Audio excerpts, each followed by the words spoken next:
Welcome to GOAT James Kingdom, where basketball lives forever. Here in GOAT James Kingdom, we attack the GOAT debate head on, where we challenge all Michael Jordan fans and all LeBron detractors to who is the GOAT of basketball. You can catch us every Sunday noon Eastern Time, right here on the GOAT James Kingdom channel, for the GOAT James Kingdom show with B-Lee and Ajani. Also, we go live Friday nights with the Friday Night Exposure with the Exposer, where you catch special shows and content as a GOAT James Kingdom follower and subscriber. Also, check out the GOAT James Kingdom membership, where you can get exclusive content.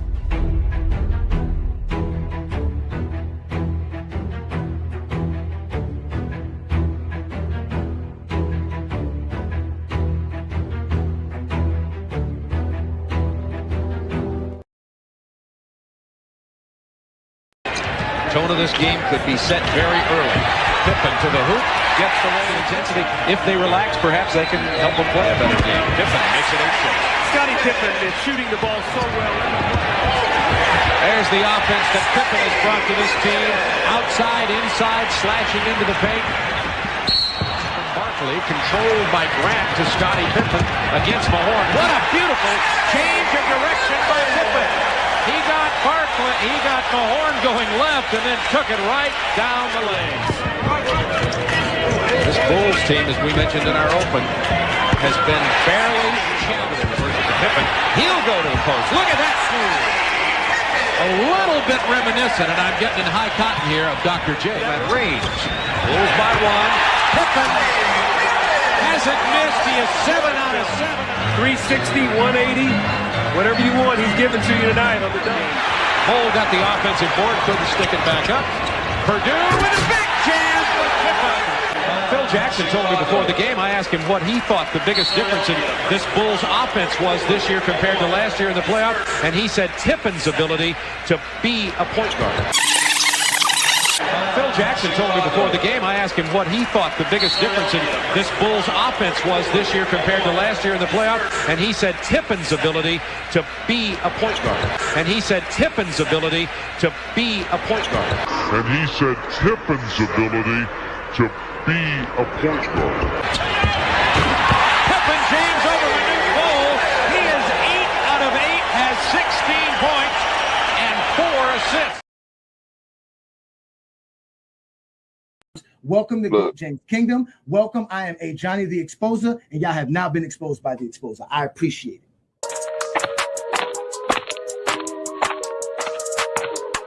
And enjoy. I am called Ajani the Exposer. You guys are being exposed today. Your opinion, I guess. Move on from it. It was the 90s. That's it, bro. Move on from that. You don't know history. You don't know basketball. You just told me I'm stupid. But look how stupid you look because you don't know basketball. You don't know history. You don't know jamming. You don't know schematics. You don't know coaching. You don't know scouting. You don't know drafting. You don't know nothing but that Michael Jordan's great because the media said do that. So told you to say that. I know that is recorded, and you are officially being exposed by the Exposer, and you're going to sit there like a man and take this just like Buddy did 2 weeks ago. Let's get ready to rumble. Hey, get your numbers out. I had to get my numbers out. Omar. Yeah. Omar coming, yo. Omar coming, yo. Did you hear that? Omar coming. Come on. Get out of here, yo. Omar coming. Put that shit down. I said Omar coming, come. Somebody is coming now. Come on, let's go. Yeah. Peace and blessings, y'all. Welcome to another Friday Night Exposure with the Exposer right here on the GOAT James Kingdom channel. I'm your host, Ajani the Exposer, one half of the GOAT James Kingdom platform where we talk basketball every day of the week, but basketball lives forever. I want y'all to first of all, I want to thank y'all for coming up here on a Friday night again with me to enjoy another great Friday Night Exposure with the Exposer, where we're going to be discussing Scottie Pippen's greatness and why I have Scottie Pippen ahead of Dwyane Wade and also in my top 20. 20. I also see my boy Herm in the background. I'll bring you up shortly, Herm. Once I get my presentation going, you'll be able to come up. All GOAT James Kingdom members already have access to tonight's show on the GOAT James Kingdom community right here on the YouTube channel. So go ahead and hit that like button, hit that subscribe button. Don't be afraid to become a member of the GOAT James Kingdom channel, where you have access to exclusive shows and exclusive content like tonight's program. But again, ladies and gentlemen, I'm Ajani the Exposer. I am coming live to you right off the GOAT James Kingdom platform, also on FYF Sports Debate platform. I know Lamont's live right now arguing with a bunch of zesty Jeffries about Kobe. They're all upset. Basketball is supposedly over. It's supposed to be off season, but the internet is on fire. T-Mac, Gilbert Arenas, Stephen A. Smith conversation last week has sparked an entire week worth of content for all of us content creators. But I will continue the segue and move on to the new part of this segue, which is the sidekick talk. In reality, no one want to accept the sidekick talk. So tonight we'll be talking about two other sidekicks in Scottie Pippen and Dwyane Wade, and we'll be breaking all of that down here again. We're also going live, though, just want to make sure people understand this. We're also live on IG as well. So shout out to everybody that's watching us on the IG GOAT James Kingdom channel. And also, like I said, you can follow us on TikTok, Discord, Twitter, Facebook, Instagram, YouTube. We're all over the place. We are the GOAT James Kingdom platform. I'm Ajani the Exposer. I want to thank you guys for having some fun with me tonight, and we're gonna have some fun again. I see some of you guys are in the comments already. Peace and blessings. What's good, Deshaun? I see you in the building. I got some GJK members in the building. What's good? LeBron James. All right, let's give some more shit out here. Asante got that. Okay, I see you, Asante. I see you in the building. Shout out, peace to you, Wayne Gant. What's good? Peace and blessings. LeBron James. LeBron James. LeBron James. LeBron James. LeBron James. Okay, y'all already know what's going on. Shout out to Adrian Knight. What's up, Ajani? It's hard to tell because both were important in order for LeBron and Jordan to win, but I give Wade individually a slight edge, even though I like Pippen more because he won as the number one guy. But again, that's what we're here to discuss. This number one conversation is exactly why we're here to have this conversation today, because we love to talk about all of that. Peace and blessings, Duke. You don't got your badge, brother. You don't have your badge. You got to have your badge. You got to show up. You got to have your badge. Come on now. What's good, though? Peace and blessings, brother. What's good? Y'all make sure that if y'all are GOAT James Kingdom members, come to the GJK channel to watch tonight's program. I know we are multi-streaming on Lamont's channel. He had y'all fired up already and all upset about this. But again, tonight's program will be about Scottie Pippen, and the disrespect of Scottie Pippen does stop right here in GJK. Because we do not accept it. We hear all this talk about Scottie Pippen. They keep disrespecting Scottie Pippen's name. They keep disrespecting what he's done for the game of basketball. And I don't understand why. Scottie Pippen is one of the greatest players to ever play the game, and he should be top 20 with the amount of championships that he has won. I don't think nobody who's won as much championships as him and contributed to the game of basketball as much as him is not in the top 20. You can't name me somebody who has more All-NBAs, more All-Defensive selections and championships that's not in the top 20 with Scottie Pippen. That's the point. He should be in the top 20. But you guys see that they don't know Scottie Pippen's career from the intro. If you didn't see the intro, Scottie Pippen was a baller. He was good on both sides of the ball. And the key factor of it is that they say Scottie Pippen has no offensive game. His game is horrible on the offensive side. Again, the disrespect for Scottie Pippen has to stop. And he is definitely a top 20 player all time, not to mention he's better than Dwyane Wade. I'm sorry to say it. As big as of a Miami Heat fan as I am, Dwyane Wade definitely let me down plenty of times and could have been way better of a basketball player if he really wanted to do that. But again, he won the 3 championships. He has the accolades and all the achievements to show that he's a Hall of Famer without a doubt. So I'm not taking that away from none of them. But at the end of the day, both of those guys were sidekicks for all of their rings. And you guys try to take Dwyane Wade and make him separated from Scottie Pippen as if Dwyane Wade won championships as some lead dog, like y'all say, the number one option, right? That's what y'all would love to say. That's how y'all like to pronounce these silliness about these players. But that doesn't happen here in GOAT James Kingdom. We talk basketball correctly. Y'all know that. Peace and blessings. Ishmael. LeBron James. LeBron James. LeBron James. LeBron James. LeBron James. Another GJK member, always shout out to y'all. Darnell Heitch is in the building. In my opinion, Scottie Pippen is a top 5 90s player. So without a doubt, he's a top 5 90s player. Without a doubt, he's a top 5 90s players. If we look at the best 90s players in NBA history, Scottie Pippen fits right there alongside all of those guys. You can't deny it. He fits right alongside all of them. These are the guys who have 7 or more All-NBAs. Remember, I always told y'all about the All-NBA selections. This is where Scottie Pippen fits at in this particular scene here. And when we're talking about the top of the top in the 90s, he is up there. The disrespect for Scottie Pippen will stop here in GOAT James Kingdom. It will definitely stop for him. This is what Scottie was doing in the 90s. This is what he was doing. But what you guys will do is you will discredit him because he played alongside the guy at the far on the far left, bottom left. That's how you guys do it. You discredit players, but you won't discredit Dwyane Wade. I can guarantee you right now, Dwyane Wade don't have the most All NBAs in the 2000s. He definitely doesn't have them in the 2010s. But that's the All NBA selections. We all know Scottie Pippen is known for his defense.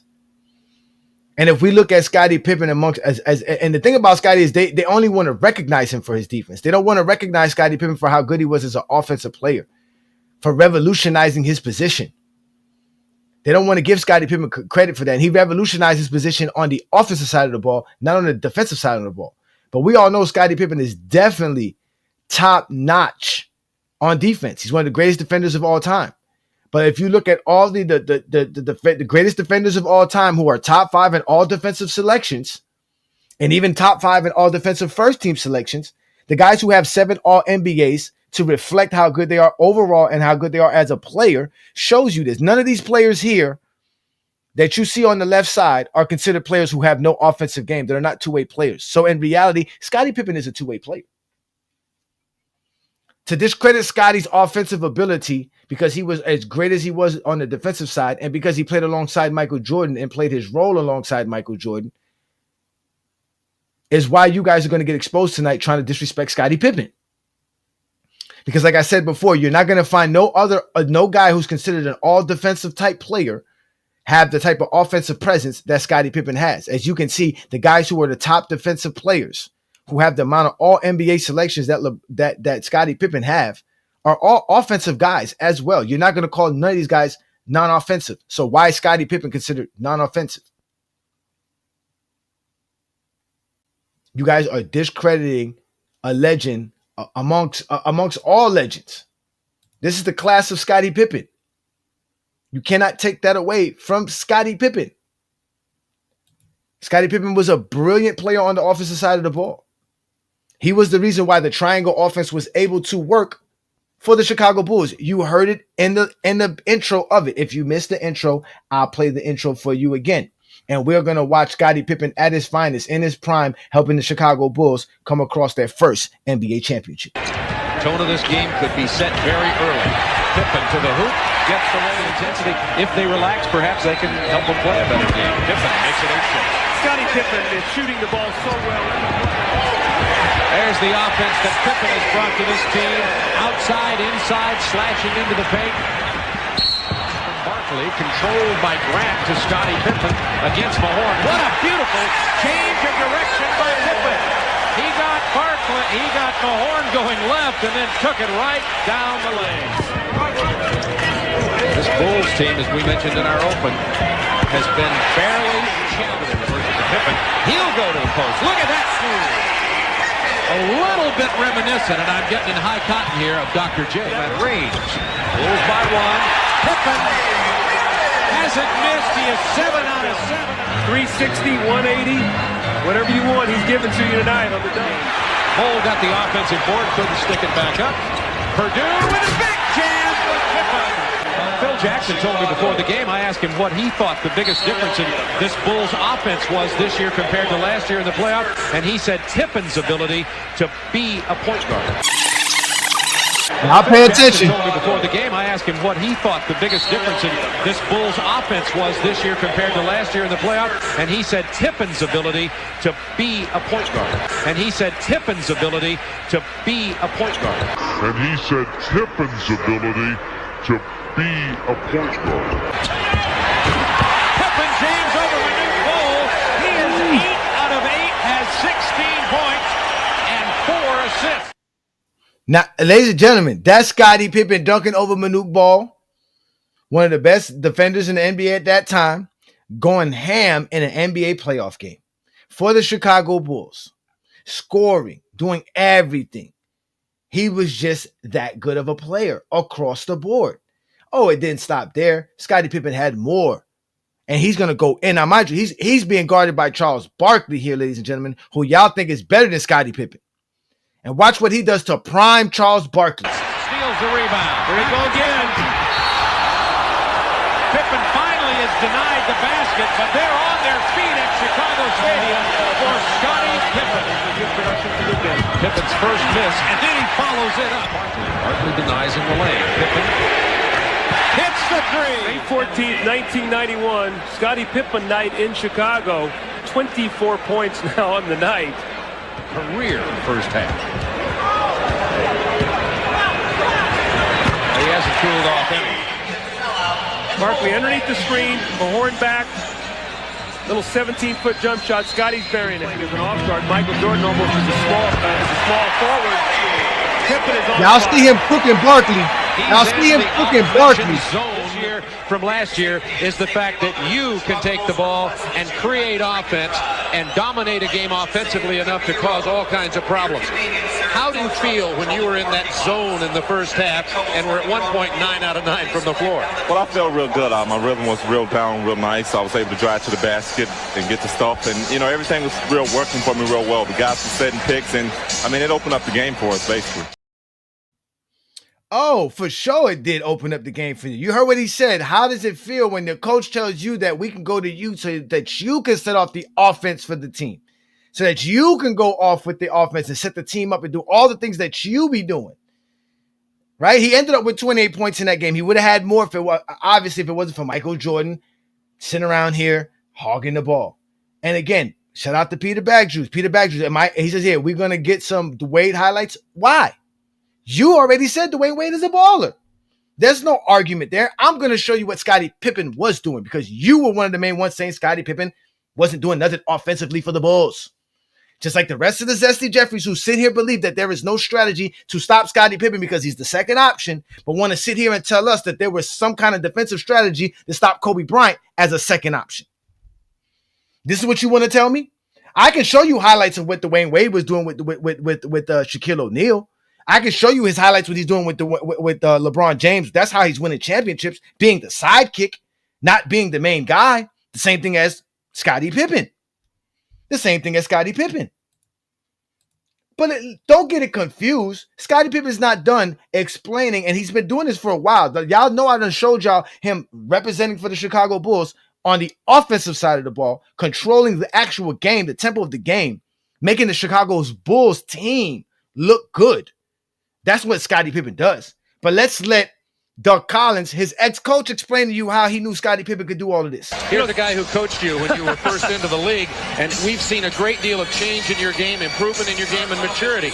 Doug, what about the fact of the distance this young man's traveled? Well, you know, I always felt Scottie Pippen was a big game player. I remember Game 5, I did not tell him he was going to start the game, the deciding game against Cleveland.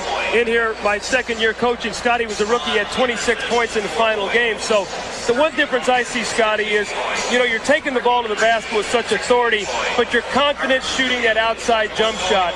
You see teams going to make a change and try to trap you to prevent you from getting that easy shot. Well, yeah, definitely. You know, I felt like that was the weak point of my game going into this season was my jump shot. And I feel like once I get that open up for me, it will make a big difference for me. You know, the one thing that you do so well, Scottie, there's so many things out there, but when you rebound the basketball and you can turn and push it out, you give your team such an advantage. Paxson can now run out and be a shooter.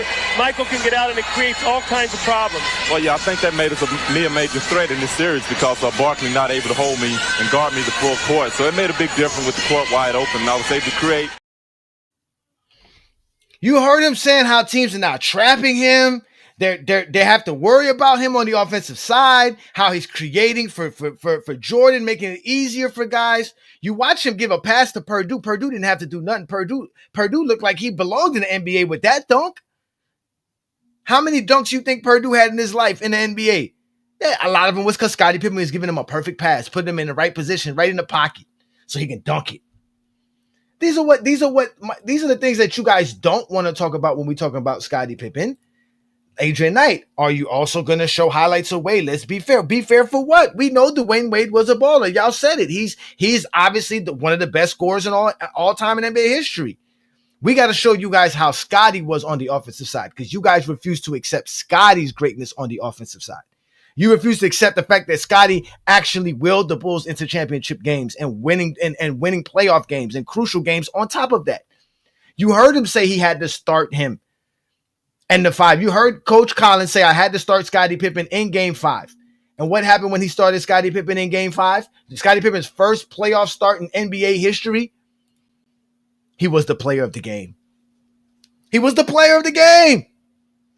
He was the player of the game. He was the reason why the Bulls won that game. Don't let me bring up the highlights of that game because I got that for all of you Zesty Jeffries who want to argue with me about Scottie Pippen today. But Scottie Pippen has always been a baller.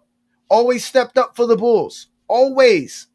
Not just on the defensive side, but actually as somebody who can run the triangle offense for the Bulls. He's the reason why the triangle offense worked. You heard the guy say it.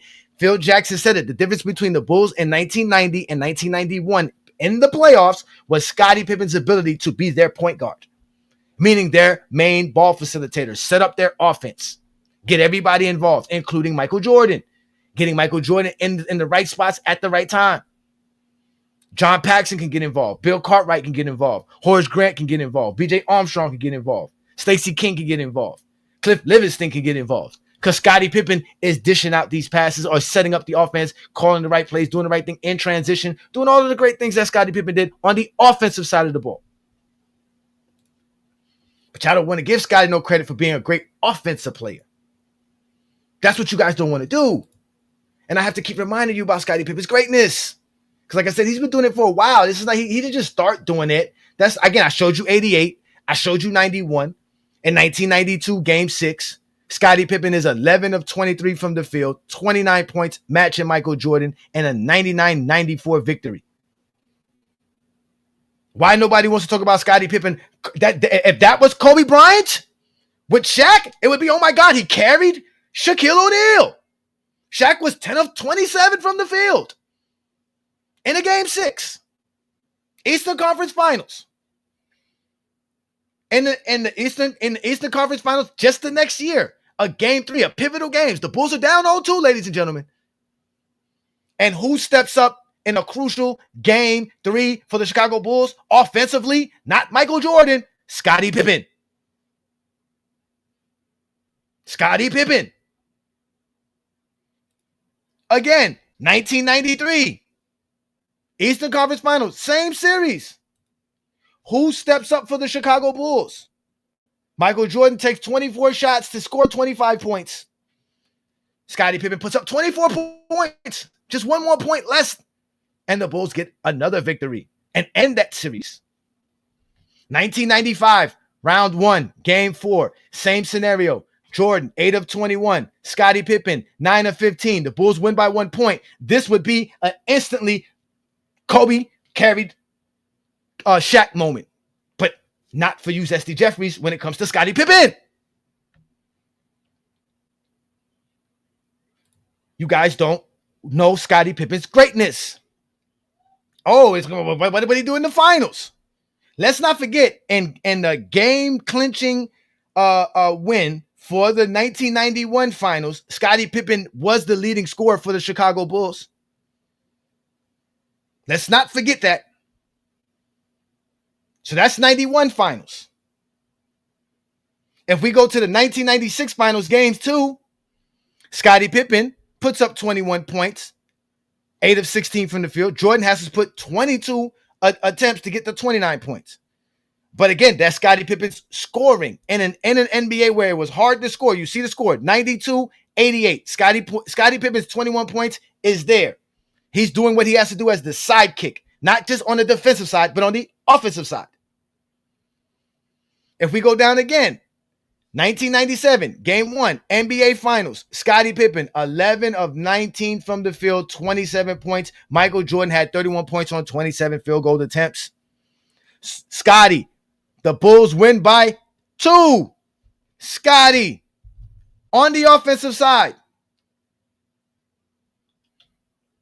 1998, NBA Finals, game 2. Jordan is 14 of 33, ladies and gentlemen. To score 37 points, Jordan needed 33 shots. Scottie Pippen, I got you. I'll take the back seat and score 21 points on 13 shots. I'll do that. Do y'all see a common occurring theme here? A reoccurring theme here with the Scottie Pippen and Michael Jordan scenarios? When y'all saying Scottie Pippen did not have the offensive ability, this is the Robin effect. If this was Kobe, this is Kobe carrying Shaq. 1998 NBA Finals, Game 4, 4-point victory for the Bulls.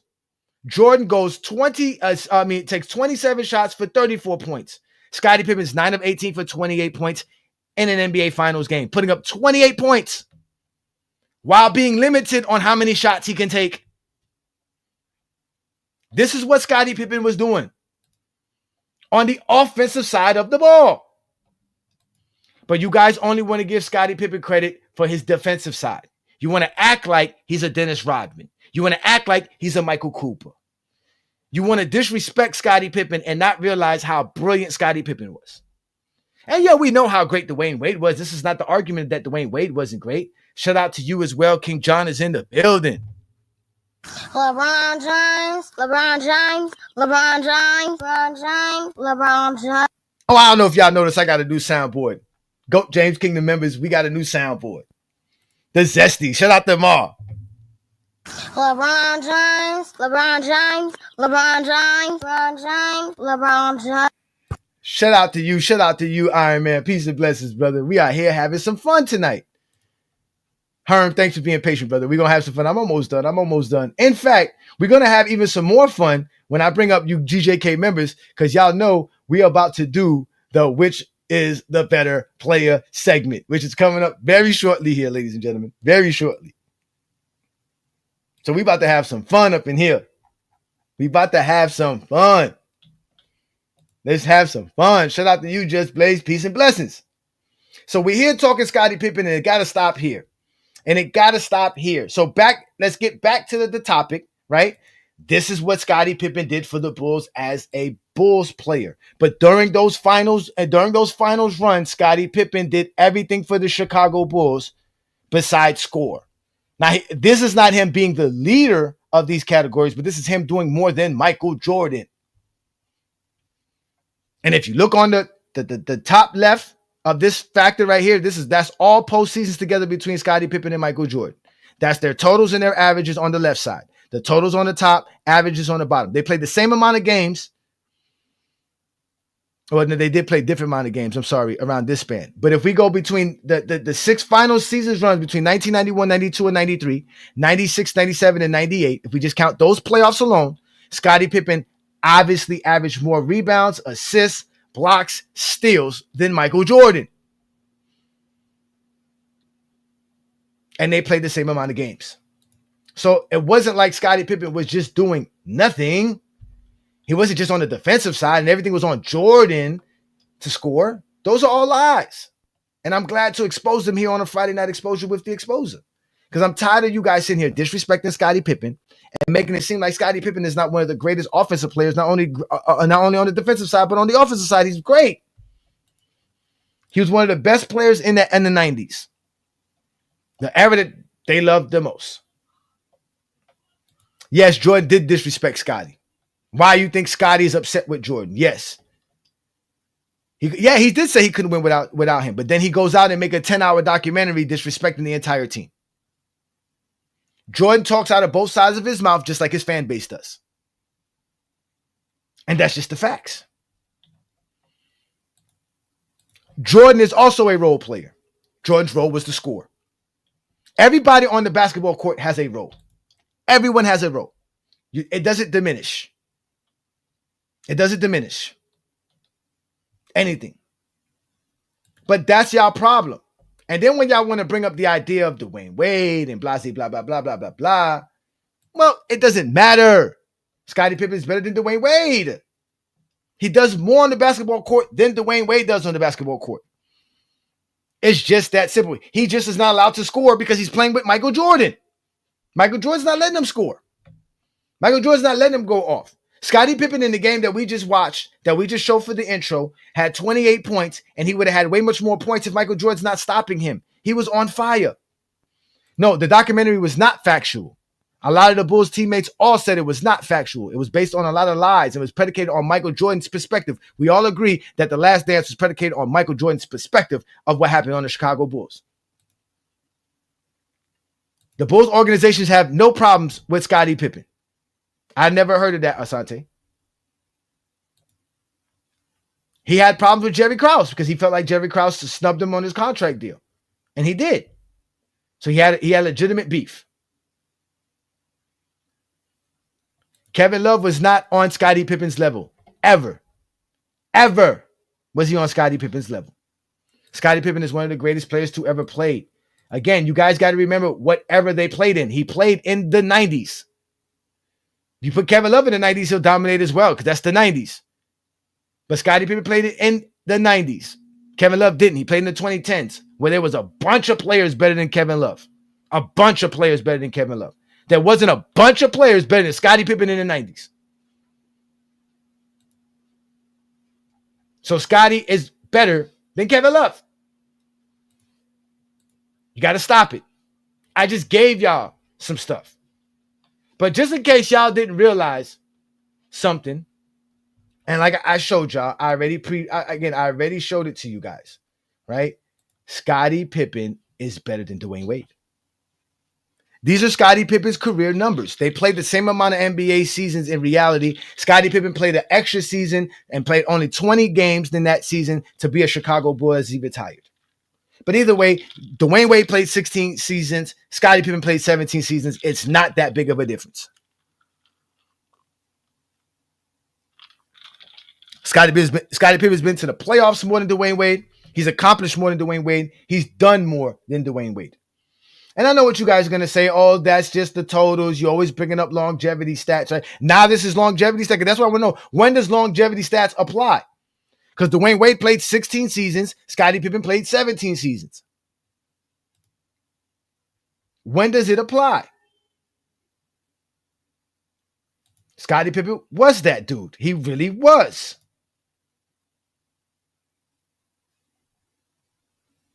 See, look, now you want to find ways to discredit Scottie Pippen. Michael Jordan not willing to shoot the ball in a crucial Game 5 of an NBA playoffs in 1989 is also something that is factual, but you won't hold that against Michael Jordan. Jordan fouling out of a playoff game so that he doesn't have to play because his team is getting their butts kicked and he'd rather sit on the bench and not finish out the game and just fouls out. Y'all won't bring that up about Michael Jordan, but you want to discredit Scottie Pippen. Oh, this topic was actually one of the first topics we did on GOAT James Kingdom 3 years ago. I did this exact topic on Scottie Pippen because I got tired of people telling me that Scottie Pippen was this and that, and they didn't know Scottie Pippen's career. They didn't understand it. They didn't. They really didn't understand it. But Scottie Pippen is a baller amongst all ballers. But now the question goes is he really better than Dwyane Wade? Yes, he's better than Dwyane Wade. The only reason you guys say that he wasn't better than Dwyane Wade is because for some reason you guys think Dwyane Wade won a championship without being a sidekick. Well, ladies and gentlemen, I am here to prove to you that Dwyane Wade won a championship and all of his championships as a sidekick. I was here in Miami when Shaquille O'Neal came to Miami. And without a doubt, Dwyane Wade was a sidekick to Shaquille O'Neal. But don't let me be the one to tell you this. Let's let the NBA explain it. The major headline around the league tonight, the Los Angeles Lakers and Miami Heat have agreed to a trade that will send Shaquille O'Neal, one of the greatest big men of all time, to sunny South Florida.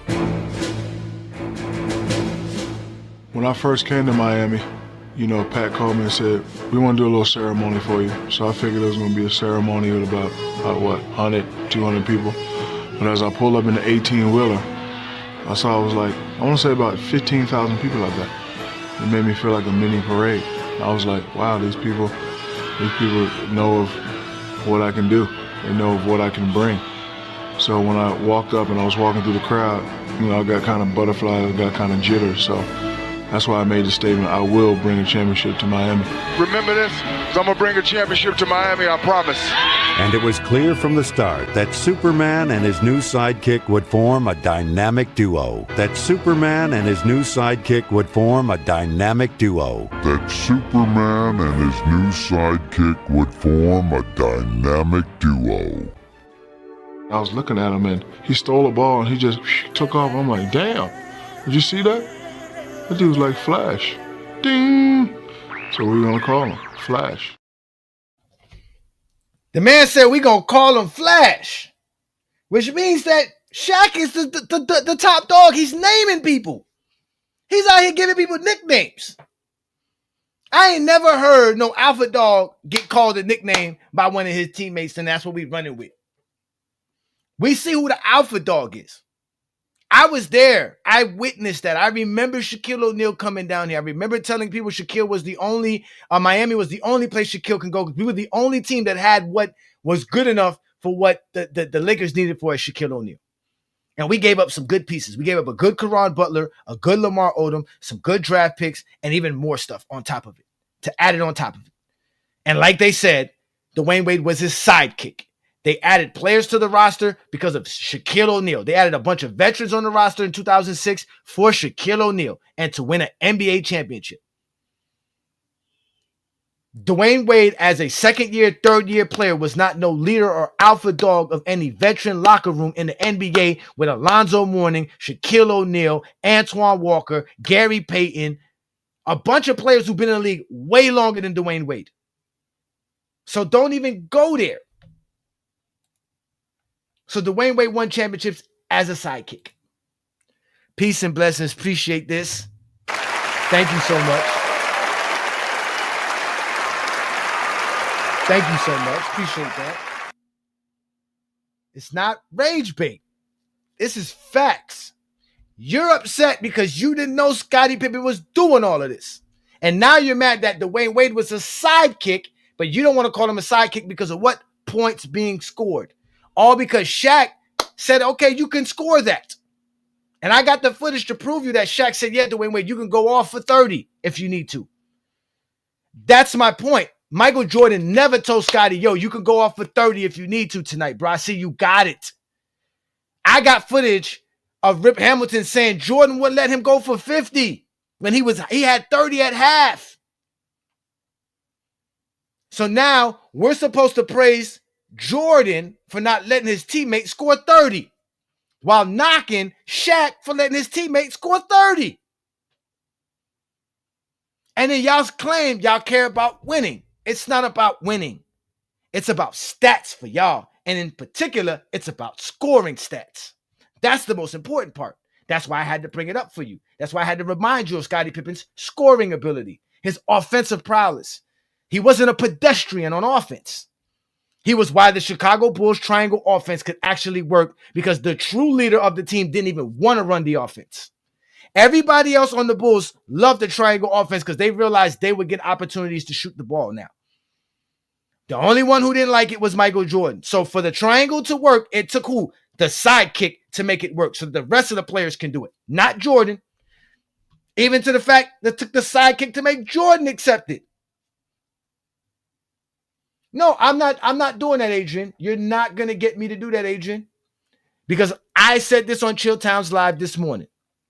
That championships are championships. What separate players are not championships is their production.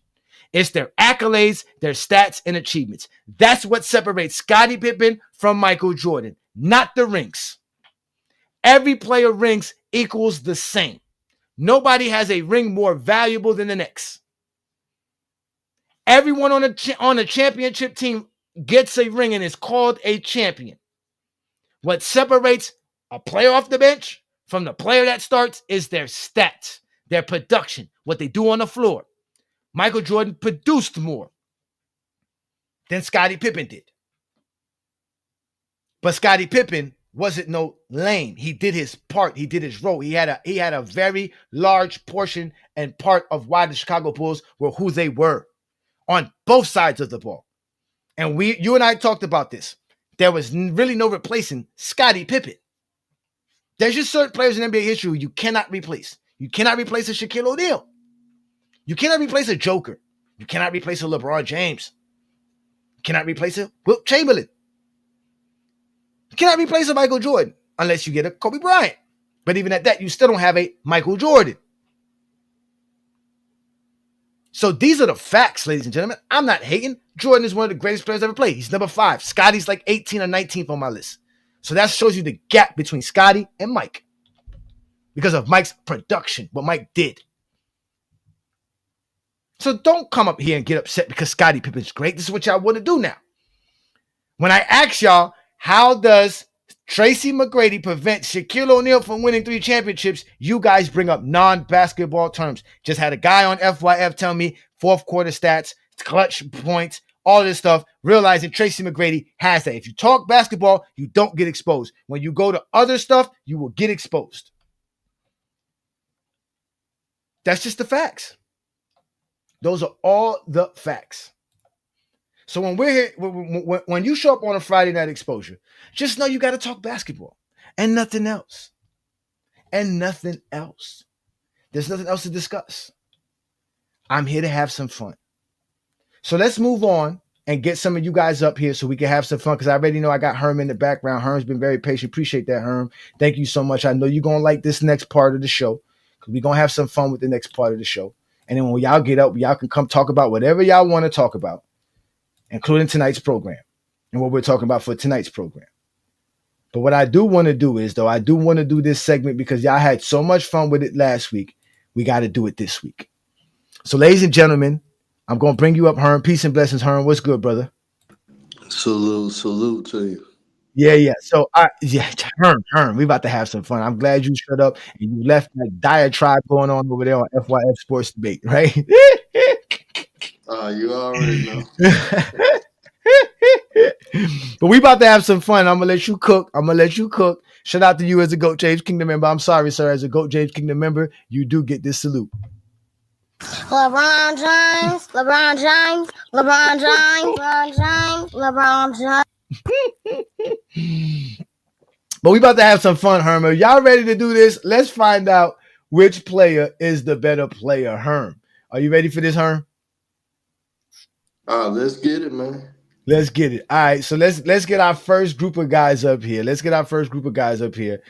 This is the first set of guys. I'm not going to do too many guys this week because I want to make sure we have this for a while now, all right? Who's the better player? Which player is the better player? One of these guys is a champion. One of these guys is not a champion. We got a guy averaging 15, 9, and 2, 4-time All-Star, 2-time All-NBA player, or the guy that averaged 16 points, 4 rebounds, and just about 4 assists per game, who's a 7-time All-Star and 1-time All-NBA. Herm, who would you select here? Who's the better player? And give me the guy to the left, man. The 15 and 9, man. Give me 15 and 9. The 15 and 9, man. Shout out to you with that one. That's what's up. Oh, there we go. Waiting for my little clapper thing to show up. How you like my new soundboard, Herm? It sounds good. That's a good one. That's a good one, man. We got some good ones. And trust me, I got some good ones for y'all, man. Let's see what y'all saying in the comments. Which player are y'all selecting right here? Which player is the better player? Remember, one is an NBA champion. One is not an NBA champion. Which player are you going with? Right? And while we try to get some selections here, Herm, go ahead and chime in on tonight's topic, and obviously you can also chime in on what Lamont was talking about, because it's still a hot topic with Tracy McGrady and Kobe Bryant as well. To start out with, Lamont was saying if he would have let me back in, he knew why he didn't want to do that, for one, because he know he was gonna get cooked when he started doing those fourth quarter numbers. Mm-hmm. End of the day with those fourth quarter numbers, and then there were those fourth quarter numbers with T-Mac. T-Mac was terrible in those fourth quarters in this playoff run. You could go to the Orlando Magic era, the 2001 versus the Bucks. In that game 4, he went 2 for 7 in the fourth quarter, missing a lot of pivotal shots, and they got eliminated 3-1. In 2003, game 5, game 6, and game 7. He fell short in those fourth quarters. In game 5, he just played bad, period, with the 19 points. In game 6, he only had 6 points in the fourth quarter. Even though he had 37 points, but in the fourth quarter, he cooled down. Game 7, He was 7 for 24 from the field, 21 points. He was terrible in the fourth quarter, missing a lot of key shots. When you go to his Houston era in that first round versus Dallas, in that game 7, that man went 2 for 6 in the fourth quarter, even though it was a blowout.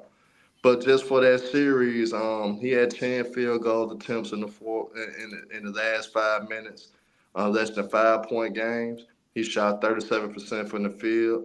His net rating was a negative 2.7. He struggled. He didn't make the playoffs in 2006. 2007, in Game 7 against the Utah Jazz, the nigga scored 1 point in the fourth quarter, going 0 for 4 from the field. And Houston blew a 5-point lead to lose the series Game 7 against the young Utah Jazz led by Darren Williams. In 2008, they went against Utah again. He didn't come through in the last closing minutes in the game, even though he dropped 40. But in that fourth quarter, he struggled again. And they did come through Utah again in the Game 7. So he got a history of, despite of putting great scoring outputs, for some reason late in games. A lot of people say it was due to playing the minutes that he was playing, because he was a guy that would play like 40 minutes a game in the playoffs. He'll cool down late in games. He get very tired late in games for the most part. So he do have a lot of fourth quarter struggles. With the Lakers, the thing is, in those fourth quarter moments when they needed big shots for the most part, Kobe Bryant did come through for them, like 2002. Especially in the Kings and Spurs series. In the Spurs series, Kobe averaged 33 a game. That whole series was very impressive, was efficient, and he was dominant. In the Western Conference Finals against the Kings, he actually averaged 35 in the series. You got to look at it. Shaq was was in bad situations that the Kings and the Spurs both was exposing them to pick and roll situations. So Shaq, he's a guy though. He's not gonna allow easy shots. So he'll foul the shit out of you. He gonna foul you hard. So he was in foul trouble early in a lot of those games that Kobe had to carry. So Kobe did carry. And when guys, this is what I hate too, in the month, and a lot of people do this a lot. A lot of people skip the 2004 when it comes down to the Lakers debacle. But the Lakers really debacled in 2003 when they lost to the Spurs in the Western Conference semifinals to end their three-peat. A lot of people snooze over that. In that series against the Spurs, Shaq averaged 25 points per game, low for his standards in the playoffs because Shaq clearly is a dominant force. Tim Duncan clearly outplayed him from start to finish in that 6-game series against the Lakers in 2003 that a lot of people do forget. And Shaq was in foul trouble a lot due to the fact that the Spurs exposed him to pick and roll actions. So Kobe actually was the guy that was leading the way in that series, averaging over 31 points per game in 2003. But Shaq struggled mightily because he was hobbled most of the year. He wasn't in tip-top shape because he was having off and on injuries that year in 2003. Came in out of shape, got hurt within trying to get in shape, but then he tried to come back in the playoff run. But Tim Duncan was on a mission, clearly outplayed him, and that's why the Spurs eliminated the Lakers in '03. So people skip the '04 because they like to ignore what happened in '03, the year that actually ended their three-peat. So it's a lot of different things that a lot of people ignore and don't like to touch on when it comes to this Kobe Bryant situation. But the main thing that people do forget is the intangibles aspect of basketball. Certain guys lack certain intangibles. If Vince Carter actually had the work ethic and actually had to want to get better and stay in the gym, Vince Carter probably would have been the best player in the generation. But Vince then lacked the urgency to put in the work like that. So in some situations, Vince Carter had a lot of knick-knack injuries, kept getting hurt because he wasn't the guy that works out. He wasn't the guy that was putting in the work in the gym. So he didn't have the will to push himself to get better every year, even though Vince was more talented than damn near anybody at the shooting guard position at that time. It's just that he didn't have the will to push himself, and that type of stuff matters. Same thing with T-Mac. Even Ron Artest called him out at his time in Houston, saying that T-Mac has to step it up on the defensive end of the ball. He said it started with T-Mac. The only way we'll turn this around if T-Mac steps up. And certain qualities that T-Mac lacked, he lacked in stepping up in crucial moments of the situation. Colo brought up a moment to give. Like, think about the situation in Houston where Bobby Sewell had 21 points, David Wesley had 17, but T-Mac in the fourth quarter against Dallas did not show up. He basically point blank choked, and they blew a 2-0 league at that as well. So a lot of people would try to say they would have won had the same effect with Shaq in there, but we've seen Shaq with other great players. Penny Hardaway playmaking is the separator between him and Tracy McGrady. And Penny Hardaway, a lot of people rave about Kevin Durant scoring all the points he scored off of less shots. Penny Hardaway was the same way back then. He could still give you over 25 just taking 15 shots. Penny didn't have to shoot a high volume to get his points. So Penny brought an aspect to the game that Shaq even acknowledged later on that he wished he would have stuck with Penny because he knew he had something special. But when you young, you got a lot of people in your ear. It kind of sway you the wrong way. And I think those two would have stuck together. I think that's the team that would have overthrown the Bulls. But they didn't stick together. So we didn't get to see that. But a lot of people got to understand, man, T-Mac just is like certain. He got the skill. He got the scoring ability. He could do everything on the court. But he just lacked certain intangibles that would get him over the hump. That's why he was the guy that never got out the first round. We seen guys with lesser skill. Jamal Mashburn, that's the best player on the team, got out the first round. Glenn Rice, lesser talented teammate, got out the first round. It's a lot of different guys you could point to that didn't have elite talent, but they were still able to get past the first round, was able to lead their teams. Did they win a championship? No. James Harden, hell, we seen James Harden led a less talented Rockets team to a Western Conference Finals. He didn't have elite talent, but James Harden was able to get out the first round. So we can't ignore that type of stuff don't matter. That is the stain on T-Mac's legacy, and T-Mac got to live with it. He had an opportunity to get out the first round multiple times. He blew it. He was up 2-0 in 2004, 2005. He was up 3-1 in 2003. He blew those opportunities. And he had talented teams later on down the line, but unfortunately, he couldn't stay healthy. So he didn't get to enjoy the talent that he had around him. So he had some bad luck, but at the same time, he didn't capitalize on moments that he had. We've seen Allen Iverson carry a team to the finals that had his second best player on the average 11 damn points, and Aaron McKee. And that's just six man. So we've seen guys with no talent lead the way. Ray Allen with the Milwaukee Bucks, he gentleman swept T-Mac in 2001. So I mean, we just gotta be real about the situation. We can't ignore things. So man, enough of that T-Mac shit. He killed his own argument with Kobe Bryant in 2004 when he blew that 2-0 lead against Dallas. That shit is non-void. T-Mac, just sit your ass down. You had your chance, buddy. And now, force this Scottie and D Wade thing. You going too far. You know damn well you willing to cook Michael Jordan so bad that you going against the best player in Miami Heat history in Dwyane Wade. What? Wade County.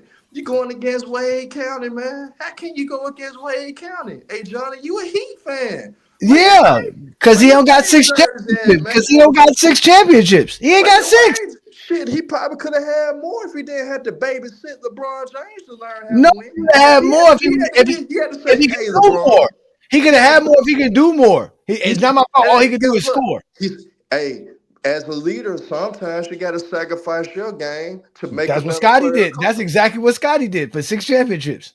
Hey, but D Wade was proven before LeBron got there. He showed you that he could lead. Proving what? He was proving that he could win. Yeah, as a sidekick. Yeah, you're right. Now, he he proved himself wasn't as a a sidekick. sidekick to Shaq. He was a sidekick to Shaq. He was a sidekick to Shaq. Gary Payton said it out his own mouth. He told Shaq, the only way this gonna work, you gonna have to take a back seat. And once Shaq in the finals. In the finals. That didn't happen. That was in the finals. That was in the That finals. was a playoff run too, because they wasn't going No, to that was in the finals because they were down 0-2. They were down 0-2. And then he said, listen, man, let's win this. We're already here. Let's just win this. Let the young kid do his thing. The game plan was to stop Shaq. That's what Dallas was trying to do. They were letting Dwyane Wade shoot. They weren't even playing Dwyane Wade defensively. And then he was getting all the calls on top of it. I'm not saying Dwyane Wade's not good. I'm just saying he's not on Scottie Pippen's level. They was fouling the shit out of him. They did foul the shit out of him. He was Oh, wait. aggressive. D-Wade took advantage of how aggressive that Dallas defense was, because you got to remember, Josh Howard and Marquise Daniels are aggressive defenders. So D-Wade took advantage of that. And that's why he got to the free throw line, because you got to remember, the same Marquise Daniels and Josh Howard that same year locked up Tracy McGrady. Hell, he locked up teams. And that's a great game plan. That's how you win. If they would have gave the ball to Scottie Pippen in 1990 or 1989, the Bulls would have got past Detroit. So Shaq said, I'm going to step back so we can win a championship. That's called great leadership. Now, Scottie had a concussion, though, so Scottie kind of got eliminated due to dirty play by Detroit by giving that man a concussion. You know, they gave that man a concussion, but they claim they did. Hold on, Herm, I got to do it. Hold on, Herm, because you're gonna be here in the back for a while. We're gonna have some fun tonight because you have a lot to say, Herman. I'm gonna let you say it, but let me let somebody up right quick. I got somebody new in the building. Shout out to Nas. Peace and blessings. Welcome to the Friday Night Exposure with the Exposure. We're talking Scottie Pippen. You can't disrespect him, so be careful. Continue the conversation. How are we doing today, sir? All right. So first of all, I just want to say I'm a Heat fan as well. So I'm a Heat fan since 06. I was a youngin', and when they won the finals, that's when I became a Heat fan. So I'm a big D Wade fan. Just to throw that out there. But to say that Scottie Pippen is better than D Wade, and I kind of lightly went through, kind of ran back the tape. You make a point saying that, Scottie's not known as a Scottie. Essentially, your point is Scottie can do more than what D Wade can, and his defense and his all defensive teams and all that stuff kind of puts him over him in terms of him being a better defender, him also being able to kind of, I believe, because I kind of skimmed over. I didn't go through. I can simplify. Give me. Scottie Pippen is way better on the defensive side than Dwyane Wade is better than Scottie on offense. Whether you want to say you want to say Dwyane Wade's better than Scottie on offense, he's not that much better than Scottie on offense. But on defensive side, he's way better than Dwyane Wade. Okay. So overall, as a player, he's a better player, and it's not by much. It's just by a little bit. So I'll say this on the offensive side, I actually say he's way better than Scottie, only because when we seen Scottie, the thing with Scottie and D Wade is they have moments. We have moments when they are not playing with a Michael Jordan, a LeBron James, a Shaq, right? So you can kind of just going off of those years alone, when they're a first option or when they have the opportunity to be able to score the ball more and do more things on offense. If you kind of break it down into each silo, passing, I think they're both just as good as passers in terms of initiating offense. In terms of scoring the basketball, it's night and day. How can you say Scottie is not? How can you say Scottie is not? It's not that much of a difference. D Wade has a season leading the league in scoring. D Wade has seasons averaging over 25 plus. D Wade has a season averaging 25 plus with another guy like LeBron James, with a guy like Shaquille O'Neal on his team. So I'm not understanding that.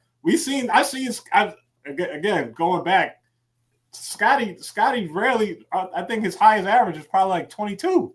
So I don't get where you're getting with the scoring in terms of that point. The passing I believe are equal. Scottie had to play in the triangle, so it's going to look different versus D Wade and the pick and roll and stuff like that. But you can't convince me that Scottie is not just a nudge off, or however you're teetering off on that. Okay, let's do this. In '09 and 2010, Dwyane Wade was the clear shot number one option for the Miami Heat. He was the lead guy. That was his team. In '07, they still had Shaq. They traded Shaq mid-season. I was gonna '08, say he got Shaq mid-season. yeah, exactly. Traded Shaq mid-season. '08, he was hurt. In both seasons, he was hurt. Both He was '07 hurt. and Yeah, he '08. was hurt in He, both he of them. played 51 games in both seasons. So but in '09 and 2010, Dwyane Wade played 79 and 77 games respectively. Sure did. And in those two seasons, he averaged 28 points per game. He averaged 5 rebounds, 4.9. We're going to round it up to 5. 7 assists, 2 steals, and 1.2 blocks per game. Shooting 48% from the field, taking 21 shots per game. And Scottie Pippen's 2 years by himself as the main guy in his prime, which is 94 and 95. Scottie averaged 22 points per game, which is basically 21.7. He averaged over 8 rebounds per game, over 5 assists per game, right? So Dwyane Wade got him in assists. He got Dwyane Wade's in rebounds. He obviously, the steals is going to go to Scottie, and the blocks went to Dwyane Wade. They both average about a block. Dwyane Wade averaged 1.2. But Scottie takes 17 shots per game, right? At a 48% field goal percentage. So they're close in field goal percentage. The difference in scoring is obviously Scottie doesn't shoot as much as Dwyane Wade does. I would never say Scottie Pippen's a better scorer than Dwyane Wade. But if we look at what the Miami Heat did in that same year, we were not a good team. We were not good offensively. We were not a great team. The Heat won 43 games in '09. In 2010, the Heat won 47 games. We all know Scottie Pippen won 50-something games and then another 40-something games when he was the leader of the Bulls in a slower paced game on top of that. So, well, no, actually 2009, 2010 was probably the same as 2000, maybe 96, 95. But still, Scottie Pippen's overall gameplay like I said, Dwyane Wade's better than him offensively. But the fact that Scottie Pippen is light years better than him on the defensive side gives him that edge. And the fact that Scottie Pippen is the main facilitator for the Chicago Bulls offense. So Dwyane Wade is not the main facilitator, even though he led the league in assists or the team in assists, but he's really not. His job is to create, his own shot and then get people the ball when he's double team, triple team. So at the end of the day, I'm never going to say Scottie is better than Dwyane Wade offensively, but we're talking about overall skill and what you do on the basketball court. Scottie Pippen's impact is better. The way Scottie Pippen changes the game on both sides of the ball, because as a point guard, no one can stick him, especially in the 90s. You can't put no 6'2", 6'3", 4 guy on him. So it changes everything you have to do defensively. And then on the defensive side, he's playing your point guard, shutting down everything you like to do. So he's better than Dwyane Wade as far as impacting the game and doing all of that. Like, that's the difference. Again, I'm never going to say he's a better offensive player than Dwyane Wade, but you're only giving Dwyane Wade the offensive side and making him better because of the offense. And when Dwyane Wade was the lead dog, he wasn't impacting the game enough to where his team was one of the best teams. He was getting knocked out of the first round. Scottie wasn't. These are all facts. He was low seeded. He was the 7th seed or 8th seed one year, and then the next year he was even. Let me see. The Heat were. What seed were the Heat in 2010? Because I know in 2009 we faced Boston, so we were the 7th seed. We were barely a 40-win team on both those years, to be honest. No, and 2010 the Heat did a little bit better. They were 47 wins, so that's 47? a little bit better. Okay. 43, 47 wins. Yeah, it's not that bad. It's the Eastern Conference too on top of that. It's not like Boston. But look, I get you on that, but the passing. See, the difference is the way D Wade had to create, and this is the kind of the argument you guys were making when you guys were talking about Shea versus Kobe, and stuff like that. Like, D Wade had to create the offense. I'm not gonna say from scratch, but like, Spo has a couple of sets and stuff like that, but it wasn't. We weren't running a triangle offense. We weren't running like a Princeton offense or anything of that sort. It was more so D Wade had the ball in his hands for a good period of time, and he was making plays with whatever he had to do. The thing is with Scottie is he was playing in a triangle offense. So like when you say like, he's running the point and he's initiating the offense, it's kind of two different things right there, because when Scottie is initiating that offense, they're running, they know they have millions of options to run out of whatever set that they're running in terms of the triangle. When D Wade has it, it's kind of like he's taking whatever the option is. If the big drops back and he got that pull up 3, he'll knock it down. If he got to get into a pull up, he'll get into a pull up in the mid range. If he kind of has the switch, he'll take advantage of the switch. So he's just kind of playing off of whatever the options the defense is giving him. And then now actually let me talk about overall, right? So you're saying that defense is light years ahead from Scottie. Now by far. Scotty's defense, bro. I'll say this. I'll say this, man. Scotty's defense is incredible. I'll say this, and I know you watch the games. You're a Heat fan just like I am. You cannot tell me now the one-on-one defense is night and day, and D Wade is nowhere near Scottie. I'll give you that. Yeah. But in terms of as a rotation, on rotation and a help defender, in terms of on ball and help defense. Yeah, on ball and help defense. Wait, I'm saying wait, hold on. That's you gotta let me say it. Tell you why. Hold on, wait. On ball and weak side defense or help defense, Dwyane Wade is good at both of those. You see, he's a good on ball defender and he's also good as a weak side defender as well. I'm not going to take that away from Dwyane Wade. I'm saying in comparison to Scottie, I think he could have been better on ball. I think he could have been better on ball. I'm comparing him to Scottie, though. That's why I'm saying that. No, he's not better than Scottie. He's not better than Scottie in a weak side or as an on-ball defender. I think he's just as good as him on weak side as a help defender. No, only because Scottie in the passing lanes. It's two different eras, though, right? Scottie, they're worrying about illegal defense, and he couldn't really help like that. And you kind of saw him do that when he was in Portland a little bit, but he's on the older side, so you got to give him the benefit of the doubt on that side. But with D Wade, though, this guy's challenging big men at the rim. He's challenging whoever is coming at the basket. That's why he's one of the best. If not, he is the best shot blocking guard in NBA history. He's playing. No, he is. No, like I said, he's a great defender. I'm not going to take that away from Dwyane. But again, he's nowhere near Scottie Pippen. Nowhere near Scottie. I don't know the stats on from the defense into transition scoring, but D Wade is up there with the greats. Yeah. So that's why I can't say so overall, like D Wade has a case in terms not of on defense.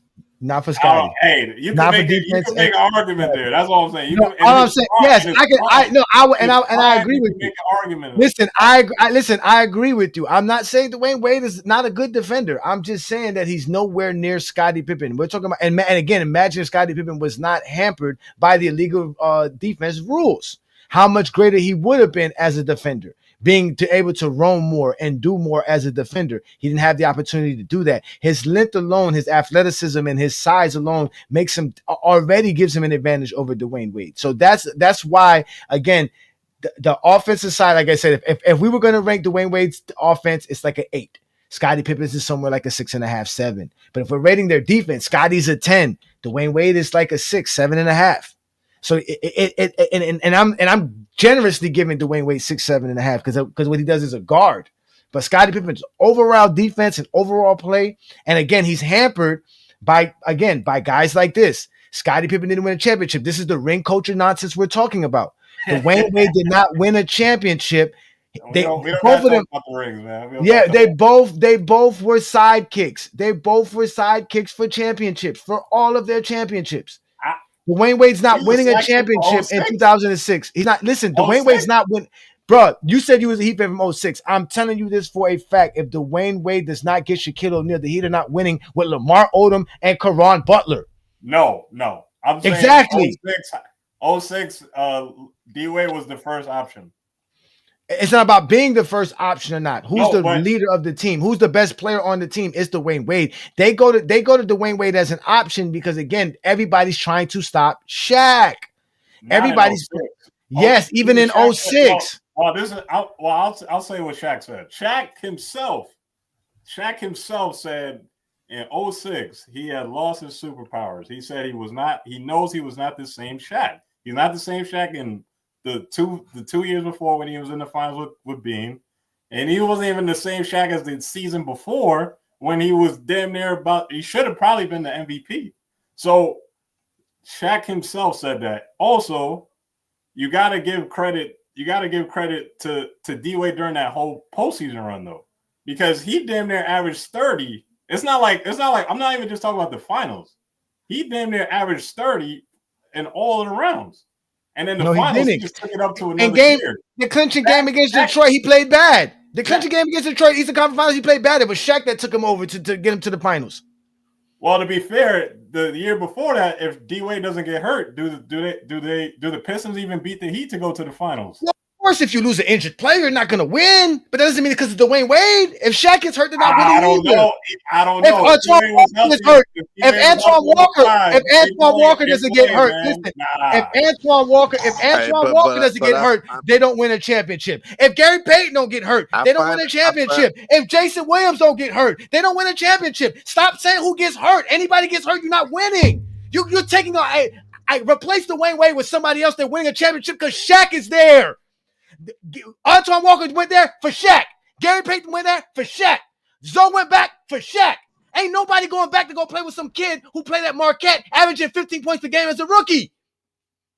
Nobody. Hey, Johnny, I find it a coincidence that Kobe Bryant got killed for averaging 14 points in the finals, but Shaq only averaged 13 in that finals.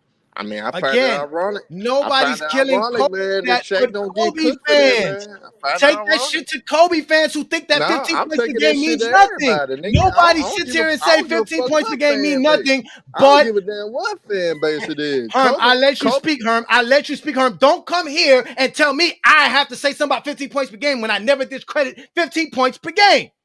That's Zesty Jeffrey logic. 15 points per game equals a championship. Simple and plain. That's it.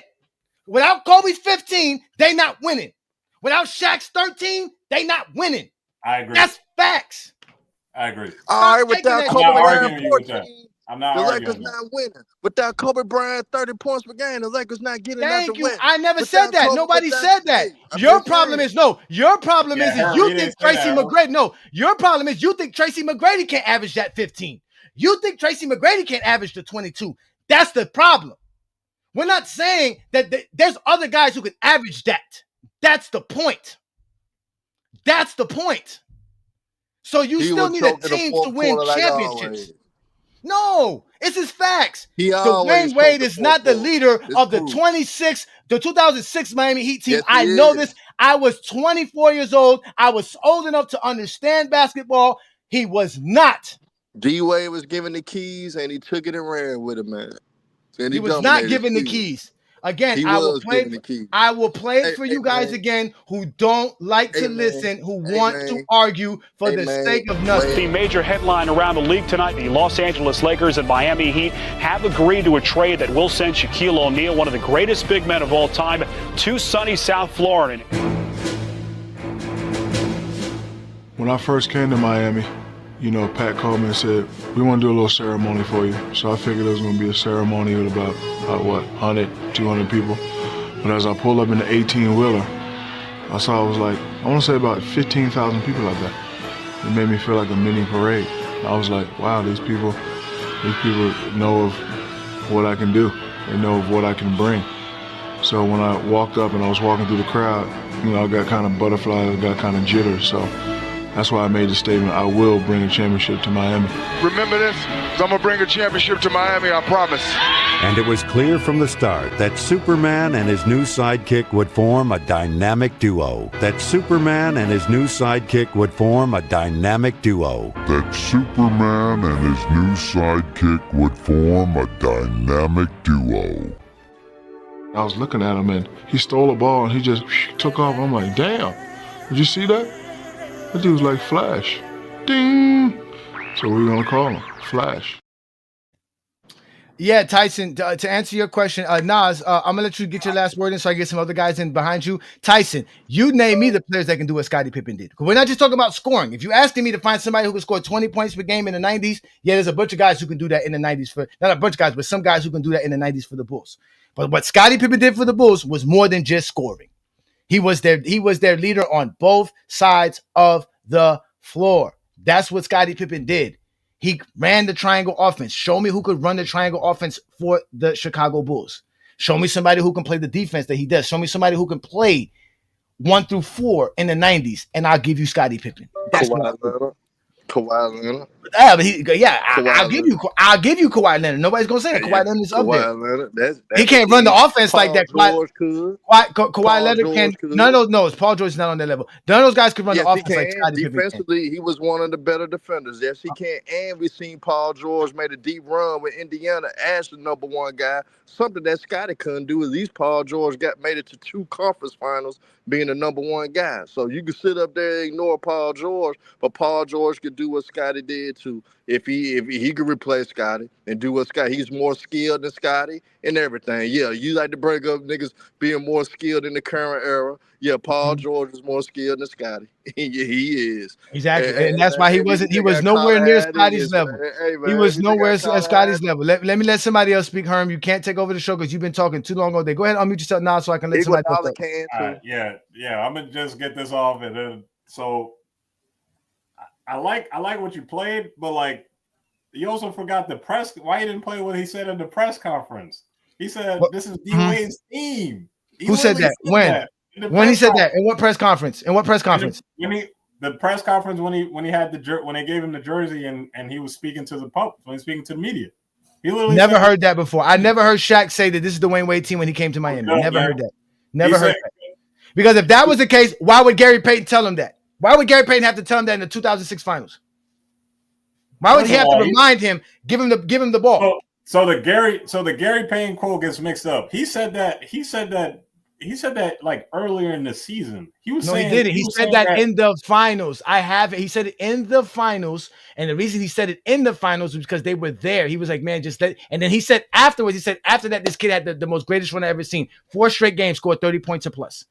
That's what he talked about. He talked about it in the finals. Shaq was the man throughout the season. Everybody joined that team to be on Shaq's side. No one joined the Miami Heat to play alongside Dwyane Wade. Nobody. That's why when Shaq left, everybody else went behind him. And the Heat were nothing. Yo, Shaq was a key. Shaq was a key integral piece that helped propel the Heat to get to the championship. Yes, but he was the only piece. D Wade was the engine.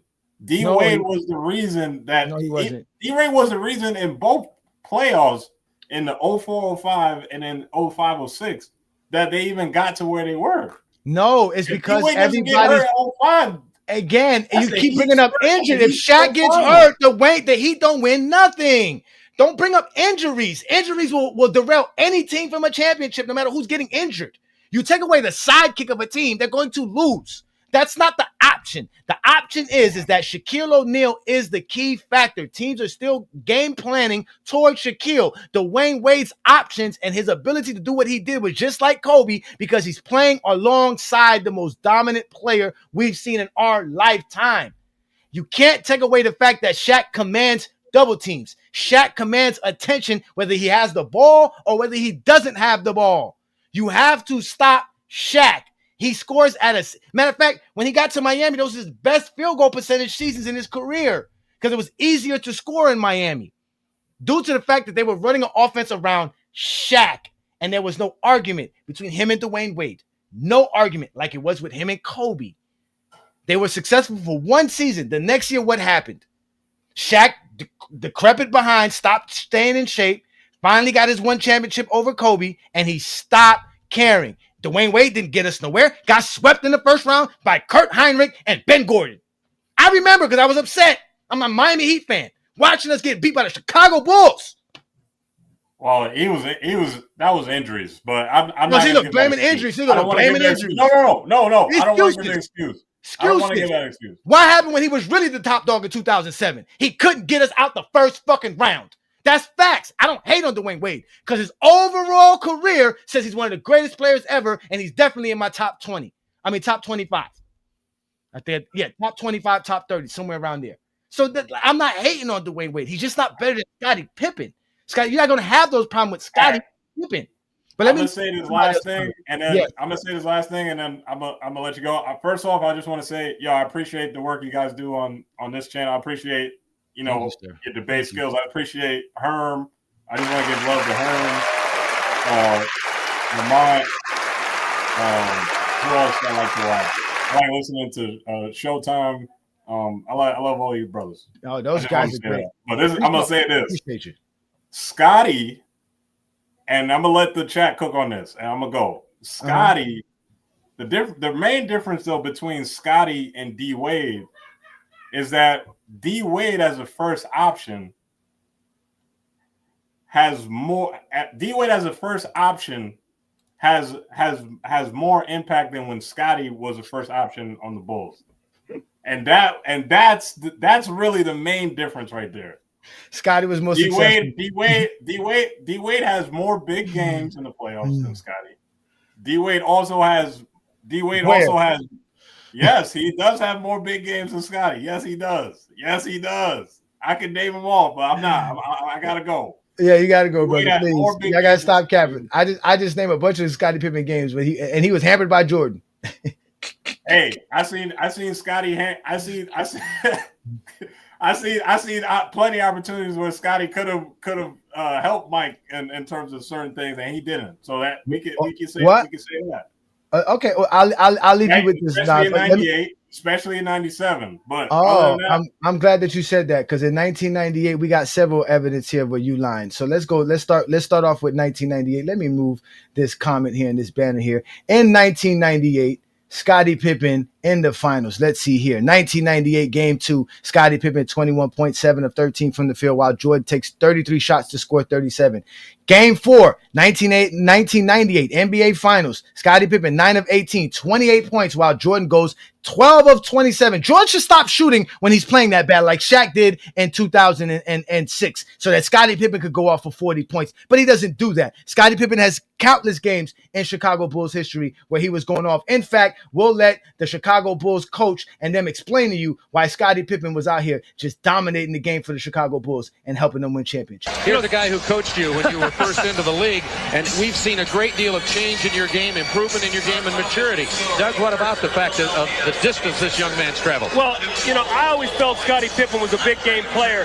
I remember game 5, I did not tell him he was going to start the game, the deciding game against Cleveland. In here, my second year coaching, Scottie was a rookie, had 26 points in the final game. So the one difference I see, Scottie, is, you're taking the ball to the basket with such authority, but you're confident shooting that outside jump shot.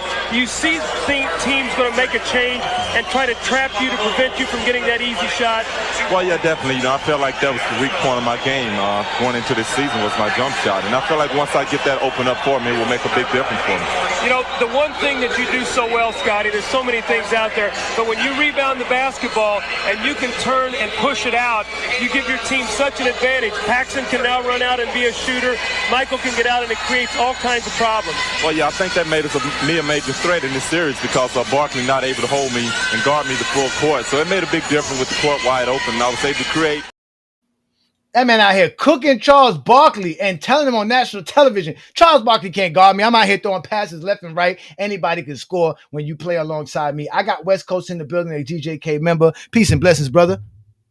LeBron James, LeBron James, LeBron James, LeBron James, LeBron James.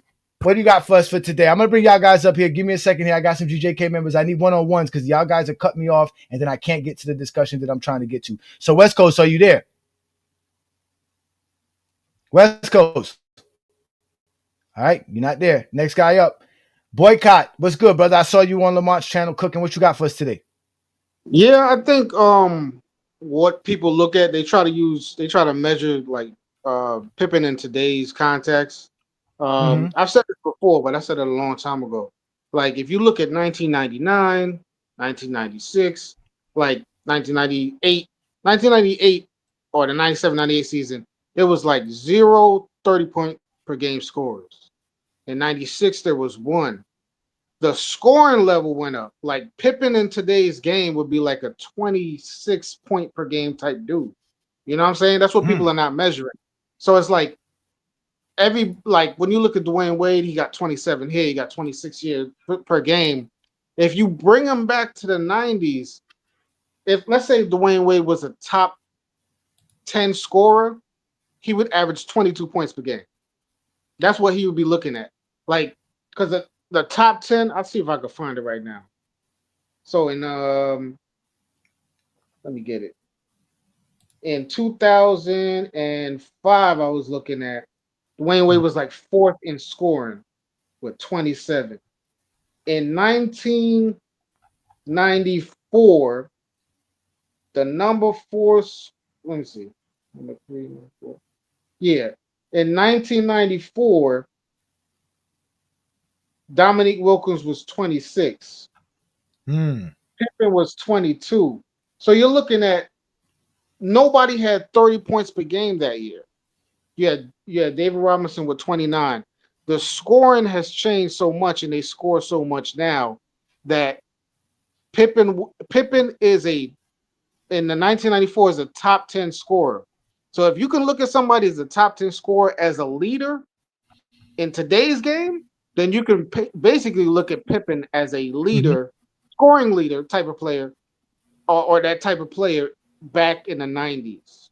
So you're looking at a guy that's basically, without Jordan, he's a scoring leader, right? He's a scoring leader type of guy, and elite defensively, and carries the ball down, and distributes, rebounds pretty decently, had one of the better 3-point shots in the game. That's like what everybody's looking for that in today's game. You know what I'm saying? So that's who you're looking at when you're really looking at Pippen. You got to think about that. He's close. And no, you listen. You're on point with it. Let me show you how you're on point with this, boycott. Mr. Helly here, Mr. Kobe Bryant here fan who only look at stats. Right? There's never no context when it comes to stats for LeBron James's teammates or Jordan's teammates or Kobe's teammates. It's just the stats are good enough for us to understand how horrible that they are or how good they are. Right? So we have 16.6 points, 39% on 7 rebounds and 5 assists. Well, let's go look at who the Chicago Bulls were facing in that. And the only player to average more rebounds than Scottie Pippen versus for the Pacers is Antonio Davis. So I mean, Scottie Pippen was right there with Antonio Davis in rebounding. The only guy to average more points than Scottie Pippen on the Indiana Pacers was Reggie Miller, who only averaged 1 more point, 17.4, less than 1 point more than Scottie Pippen in that series, right? And what else did I say? An assist. How many assists? There was only one guy who averaged more assists than Scottie Pippen, who averaged 5.3 assists per game, which was Mark Jackson at 5.9, one of the best passers in the game. So Scottie Pippen is right behind the best players of the team that he's facing, like you said. And that's why Scottie Pippen was still great, because you're knocking him for 16 points, but it's not like there's a bunch of guys out here just scoring 20 points. Because the guy on the other team who's the best player is only scoring 17 points per game. And the reason why Mark Jackson is only averaging 10 points per game and he's shooting 42% from the field because Scottie is sticking him. And the reason why he has only 6 assists per game because Scottie is sticking him. But they don't want to address that. What you got to look at Pippen as when you're looking at, like you're saying, Reggie had 1 more point per game, right? He's the leading scorer. 1 more point per game, and he's the leading scorer. You got to technically look at Pippen like this. Technically, if you look at all what Pippen does, technically Pippen was possibly the second best player in the league. So you're talking about Jordan, who's the best player in the league, and Pippen, who can technically be looked at as the second best player in the league, or at least top 5. You know what I'm saying? So without a doubt, Scottie Pippen is a top 5 player of the 90s. It's not a question. It's not a question. It's not a question. Nobody out here doing what Scottie Pippen was doing throughout the 90s, bruh. You cannot use today's standards. I'm sorry. You cannot. People keep thinking in today's standards. No, Jordan was an anomaly scoring 30 points per game, right? 35, 37. He's an anomaly, and he shot a lot of shots. The only one in the 90s. And no, that's because Scottie. Again, Jordan's not scoring 30 points per game if Scottie's not letting him. Scottie is letting him do that. Scottie's playing. If Scottie was deciding to be like Kobe, then Jordan's not scoring 30. That's the point. Because Scottie cares about winning. That's why he has 6. He don't care about scoring. He cares about stats. He cares about how you impact the game and winning. What else can I do besides scoring to impact my team and make my team win? Scottie is that. He's a winner. 6-time championship. 6-0 in the NBA Finals. Only person who plays better than him is Michael Jordan. That's it. And that's because he lets Michael Jordan do it. Only thing I wish Pippen would have got a number 2, and I wish we could have saw what he did. He had a number 2. He had a number 2 in Jordan in '95, and Jordan coughed up the ball in the game. Yeah, that's and people deny the impact of defense. How you deny the impact of defense? Oh wait, I gotta put the link back up. Let me let y'all come back up. Let me give me a second. I got some people in the background I want to bring up. Give me a second, boycott. Let me bring up some people here. Hold on. Let me see if West Coast is ready. West Coast, you back in the building, brother? What's good? Bro, what's good? Look, my internet was acting up earlier, man. Bro, yeah, LeBron James. bro, we gotta talk, bro. It's been so long, okay? When it comes to this Scottie Pippen thing, I'm with you. I'm part of the camp that, just like you said, I believe he's top 5 in the 90s. I think the amount of value that he brought and he produced is ridiculous. And that's why he has his fingerprints all over the Bulls dynasty just as much as Jordan does. That's the same thing Michael Jordan would tell you. So I'm not the one making that up, right? 2, all right, though, bro. One thing I'm not going to hold you, though. We got to talk about the Kobe thing, bro. I disagree, man. I disagree. Look, I think T-Mac maybe could have got like 1 ring with Shaq. I'm not disputing that. But for him to get No. Stop there. What is Tracy McGrady doing to prevent Shaq from getting his 3 championships? Please tell me this. No. Okay, he's not preventing him. What I do want to say is this, though. though. You say he's only going to win 1 with Shaq. So that means if he played with Shaq from 2000 to 04, Shaq has 1 championship because of Tracy McGrady. Explain to me why Tracy McGrady is not helping the Lakers win 3 championships. That's crazy, bro. That's crazy. Okay, no. Okay, so hear me out. I'll tell you what it is. Let me tell you straight up. Okay, so the reason why I have skepticism for him getting maybe more than a chip or 2, 3 straight is a stretch, bro. Let me tell you why. Because the Lakers only won 3 straight due to the fact that not only Shaq was dominant, but Kobe was dominant as well in those playoffs. Those playoff runs from 2000 to yes, bro. You looking dominant at me like I'm making doing what? No. I'm actually doing what? Because between them same era, Tracy McGrady did better. So what did he do that Tracy McGrady cannot do? Stay healthy for 3+ Tracy finals. McGrady played more games. Tracy McGrady played more games than him in that span. He was more healthy than Kobe Bryant was. Continue. Right, but we don't. Right, but did you include playoffs? Yes, Tracy McGrady didn't get a chance to play in the playoffs. That's the whole point. He didn't have Shaq. Well, that's why. How do we know he stays healthy for 3 straight finals runs? Because he was healthy for the whole from 2004. From 2000 to 2004, he played more games than Kobe did. Yeah, but even taller players are more prone to get those like lower body injuries. Look at KD. So now he has to have an injury to not win a championship. Hold on, real quick. So hear me out. KD was a fucking demon, right? Yeah, and he didn't get hurt championships. Okay, no. So hear me out. So even KD, the demon, couldn't stay healthy for 3 straight finals runs. He got hurt. What they got to do with Tracy McGrady between 04 and 2000? Nothing. I'm telling you. That's 21, 22, 23-year-old Tracy McGrady. He's not getting hurt. He's playing 70 games, and he's playing with Shaq. He doesn't have to gruel himself. He has Shaq. That's what. Right. So hear me. No. So hear me out. So one thing about me. Okay. One thing, I think Kobe was a better defender, but offensively, I'm not here to skepticize T-Mac's like ability and skill set. That's not what this is. I just skepticize. That's what y'all doing. No. What Kobe did, y'all have to bring up stuff that's non-basketball related. No. So hear me out. No. So health, none of that got to do with basketball. None of that. No. Right. So right. But what I began with by saying was I'm only questioning his ability to stay healthy, not his ability to play basketball. Just based off his ability, if we were to go by the assumption he stays healthy, they probably do win multiple rings. That's not a question. We're talking about 2 players that are both really good. He's gonna be healthy. We're not talking because again, if Kobe's hurt, they don't win that. So we can go there. Well, Kobe gets hurt in 02 and 01, they're not winning the championship. So again, don't bring up him getting hurt. He's healthy, he's T-Mac, and he's the T-Mac of that time. Okay. There's no way they're not winning 3. In fact, they're gonna win more because T-Mac doesn't have the ego Kobe has to be hurt by people saying that he's a sidekick to Shaq. Well, to be fair, that wasn't a thing badly until they already had the 3 straight. It wasn't until the 3 straight that's when Kobe started to buck the system, and that's why they broke that team up. It was before that. Yeah, y'all got to remember when Kobe got in trouble in 02, a lot of his teammates turned their back on him. T-Mac didn't get in trouble. That's what I'm saying. So, like, these are the factors that we have to understand. Even with all the turmoil that Kobe brought to that team, they still won 3 championships. T-Mac's not bringing none of that to the team. plus the same production. So he's Right, obviously winning 3 more because they're not going to run Shaq out of town. He's not going to be upset that Shaq wants to come back and dominate in 2003 after taking 3 months off. He's not going to be upset about that. He's going to be like, I'm going to win a championship. So here's the thing. Here's the thing. Like I said, I don't think T-Mac was bad and he would have held back Shaq. None of that. I think, again, like I said, skill set wise and ability, T-Mac was him. Like you can't question that, right? My premise was I was just skeptical of maybe health, right? That was my one thing, was maybe health. And here's the second one, Ajani, and you have to keep it real with me when it comes to Kobe. How do we know T-Mac could have dominated to the level that Kobe did in those 3 straight runs? Because the only thing, hold on. Hold on. So let me say this.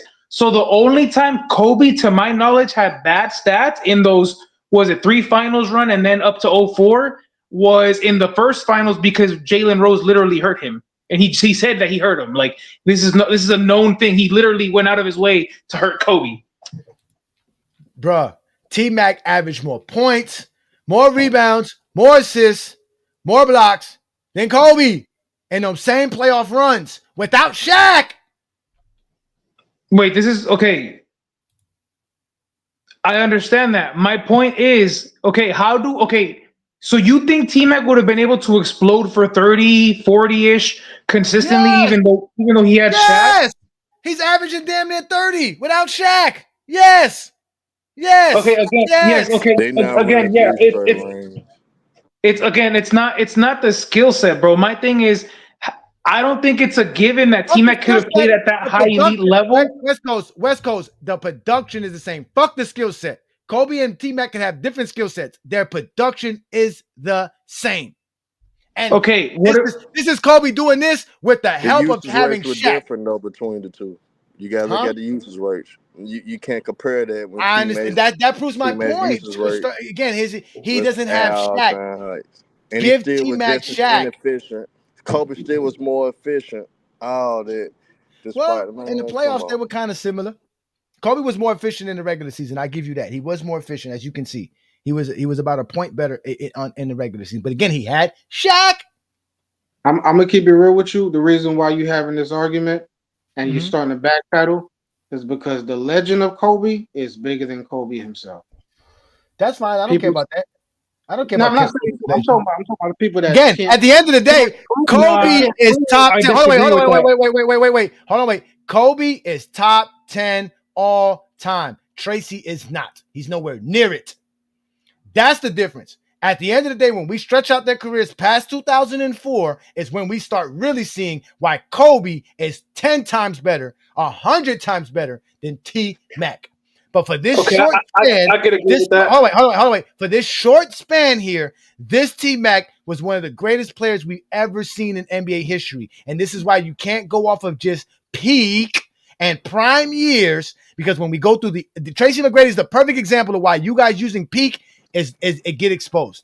Because when we go through their entire career, and listen, if they both retired in 04, the only thing Kobe has over T-Mac is 3 championships. And obviously the defensive selection. Johnny, but this is what you don't understand, though. If the main man that you guys give so much credit to, Shaquille O'Neal, basically telling you guys, I don't never come into the season in shape because I know I got the best player in the world on my team, and Kobe Bean Bryant. I know Kobe could carry us until I get in shape. That holds some weight because Kobe did have to carry a large piece of everything, get them to the record that they got to get certain seeds that they got to in the Western Conference. And then in certain matchups, due to the fact that great coaches were game planning against Shaq. Shaq was in a foul trouble a lot against the Kings and the Spurs because they were taking advantage of Shaq and pick and roll situations. Late in games, and for the most part in the middle of the games, Kobe Bryant was taking over and holding the Lakers down until Shaq could insert himself back in the game. So, like, end of the day, West Coast, I want you to bring up the stat that you brought up, West Coast, about the Warriors comparison with KD, Steph, and Clay compared to Shaq and Kobe. All right, yes. So, hey, Johnny, here's the stat he's talking about. Do you remember the year that Shaq and Kobe went 15-1 in the playoffs? Do you remember that year? 2001. Yes. Okay, yes. If you look up the total point production between Shaq and Kobe throughout that whole playoff run, that's literally the most dominant percentage of points from 2 players of all time, and it's right under 60. It's like 59.6 or 15, something like that, 59.8, right? When you compare it to the other team that went 15-1 in the playoffs, the KD Warriors, you need to account for KD, Curry, and Clay together to barely, and I mean barely by less than like 2% over what Shaq and Kobe produced in a harder defensive era with less rules favoring offense. I get that. No, but nobody's saying Shaq and Kobe was not one of the greatest duo, if not the greatest duo of all time. No one's saying that. No, hold on. So hear me out. No, hold on. There's no hear out. I heard you out. I heard you. You guys told me what I needed to hear. At the end of the day, if Shaq sees Tracy McGrady doing this exact thing right here, he will also take his time off because he knows he has T-Mac. We didn't say replace Kobe with motherfucking Raja Bell. We didn't say replace Kobe with Rip Hamilton. We didn't say replace Kobe with Reggie Miller. We said replace him with this guy on the left, producing what he's doing on the left. All NBA first team in 2002 and in 2003. He is going to help the Lakers win a championship. Not only that, make Shaq feel comfortable enough to be as lazy. Now, will he hold Shaq accountable like Kobe did? No.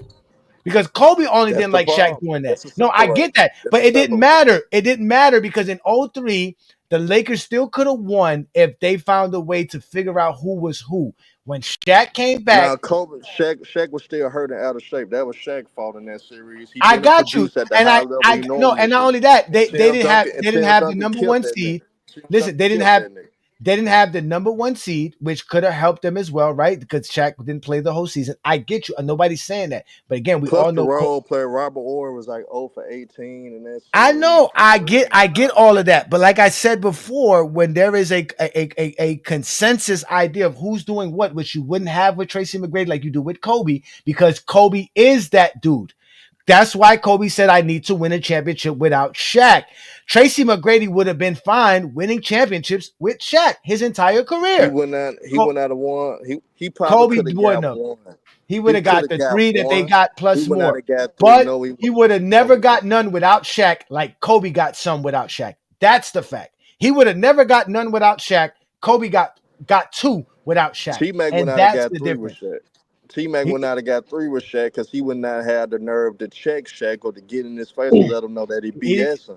It didn't matter. They didn't need that. They didn't need that. The Lakers didn't win because of that. Matter of fact, the Lakers were losing because of that. Because the Lakers did because Kobe Bryant picked up on shit where Shaq couldn't pick it up. You know what I'm saying? So T-Mac would not have been able to carry the Lakers in certain situations like Kobe in the playoffs did due to the fact that T-Mac showed you on many occasions from the years that you preface on that he would not show up for his team. Like I said, he was in certain situations that he could have easily, if he just play his normal game, they beat Detroit. If he just play his normal game, they probably could have beat the Milwaukee Bucks. If he just play his normal game and producing every quarter like he typically does, he would not have got eliminated as much in the first rounds like he did. And we seen in his first year in Houston, they going against Dallas, they was up 2-0. T-Mac was playing great. But soon after that game 3, especially after that game 4, T-Mac disappeared and didn't show up for his team none. So in crucial situations, that's where T-Mac, that's the separator between T-Mac and Kobe. Kobe relished in those situations, rather with T-Mac, he kind of folded in a lot of those this is the point that this is what I wanted to harp on too. Intangibles matter. Kobe got Shaq. It's very easy to do that when you got Shaq. T-Mac didn't have Shaq. Normally, T-Mac averaged 25 points per game. When he went to the playoffs in them same span, he averaged 29 points per game. So he actually does better in the playoffs than he does outside of the playoffs. Fourth quarter. Dominated. He would have dominated. He would have done those games late in games. T-Mac lost a lot of those games late in games because of his play, because he disappeared. So he lost because he didn't have a good team. No, he did have a good team because how they was able to go up 3-1. How was that able to be his sidekick was hurt. He didn't have a good team. His sidekick was hurt. Nothing to do with his sidekick. Injury. It does.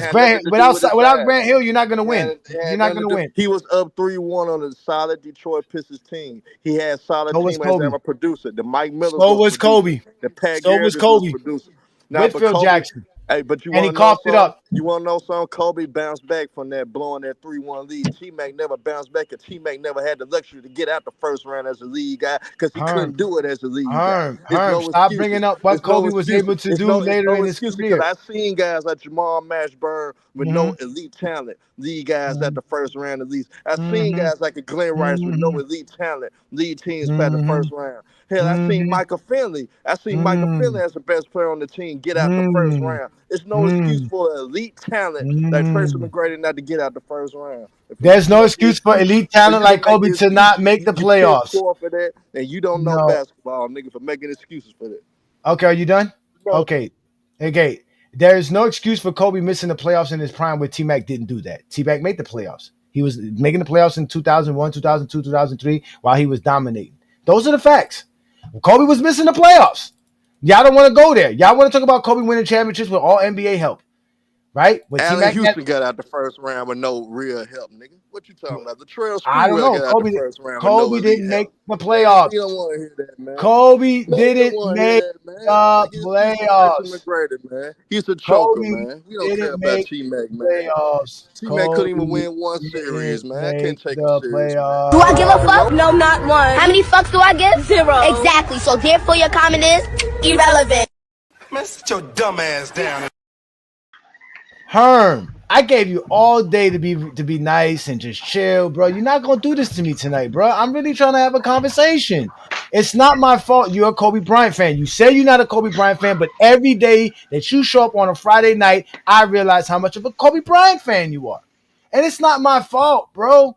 Nobody cares what you think about Kobe Bryant. T-Mac could have did exactly what Kobe Bryant did for those 3 championships. Well, first of all, you have the presumption that people care what you say. They don't. Sit your ass down.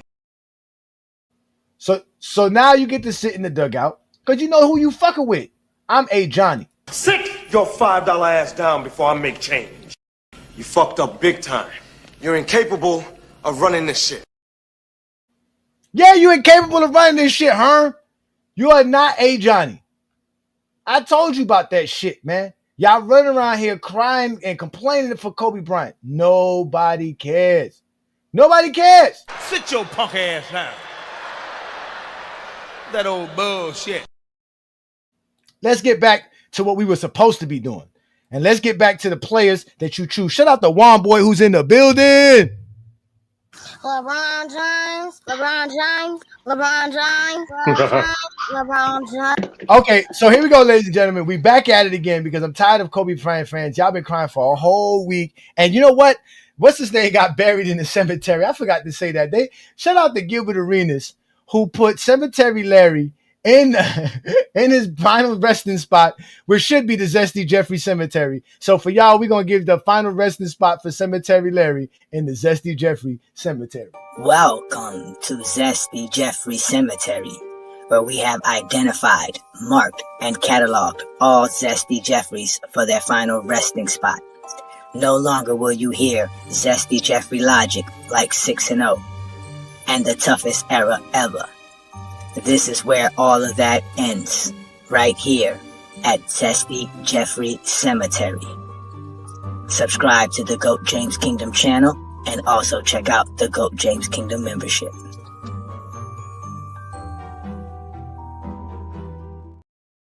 Hey, check it out, Herm. You got fans, Herm. You got fans, Herm. You got fans.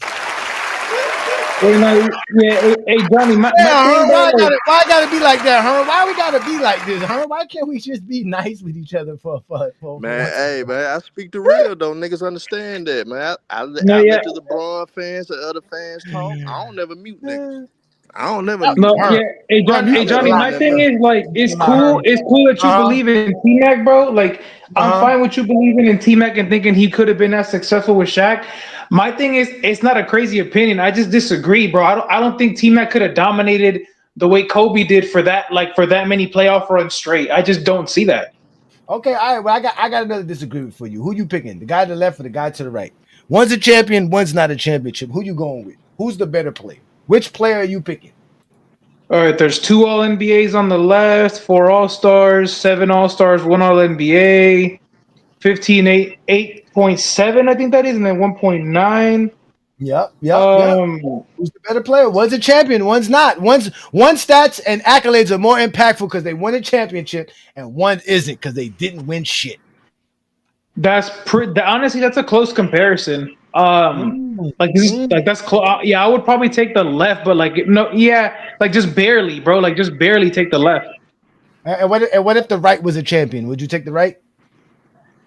I wouldn't take it just off him being a champion. I mean, what I like off the left player is the fact that he's a two-time All NBA and he averages more rebounds. But like Oh, yeah. that's a close comparison, whoever that is.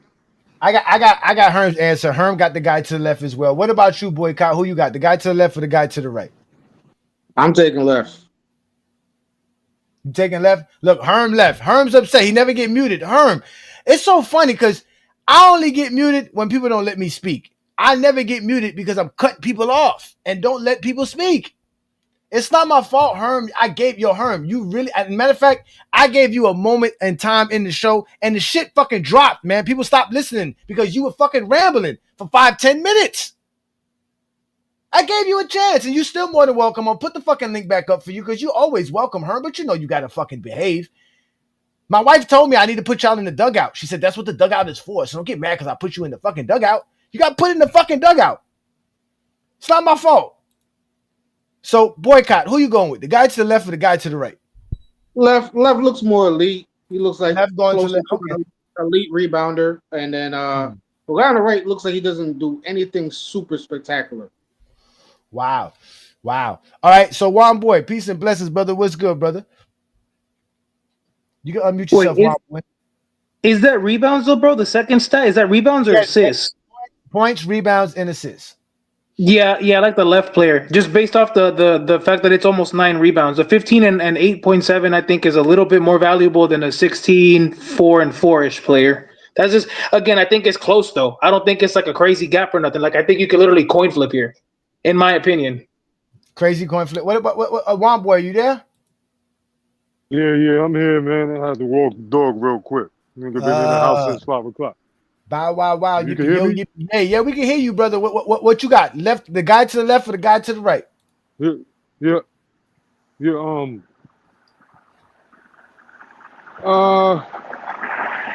gonna go with the guy. I'm gonna go with the guy on the left. So everybody pick the guy on the left. All NBA teams. More all NBA teams. Yeah, I like that. All Guy on NBA the teams. Again, we doing which player is better. This is a new segment every Friday night right here on the Friday Night Exposure with the Exposer. I'm giving you guys 2 players right now, but let me give you another 2 players. Let's see if you guys would know who these are and who would you pick. All right, now one of these guys is a champion. One of these guys isn't a championship. Who do you pick? Let's start with you, Juan Boy. Who you going with? Guy on the right. You taking the guy on the right? Okay. What about you, West Coast? Who you taking? I think I said the one on. Oh, this is a different one. Okay, let's see. Different one now. This is a different one now. Yeah, I'm still taking the left side guy for sure. Okay. Now remember, one is a champion and one isn't a champion. If that means anything to you, so you're taking the guy to the left. Yeah, no, the championship. Based off what I see right now, the championship wouldn't flip anything for the guy on the left. I'm gonna take the one on the left. All right, we got. Somebody said this is close. We got Rap God says here he's taking the guy to the left. Here we go. Here, Pippen. Adrian's out here talking to somebody about Pippen. Shout out to y'all who's watching us right now. Shout out to Lamont for setting it up. This time it's the one to the left. The one to the left. This one to the left. Oh, King Speech Row is in the building. Shout out to King Speech Row. Oh my God. All right. So what about you, Boycott? Who you going with? The guy to the left or the guy to the right? I think they said when Kennedy got shot, down to the left. Down to the left. Yeah. I'm taking left. I'm taking good on left.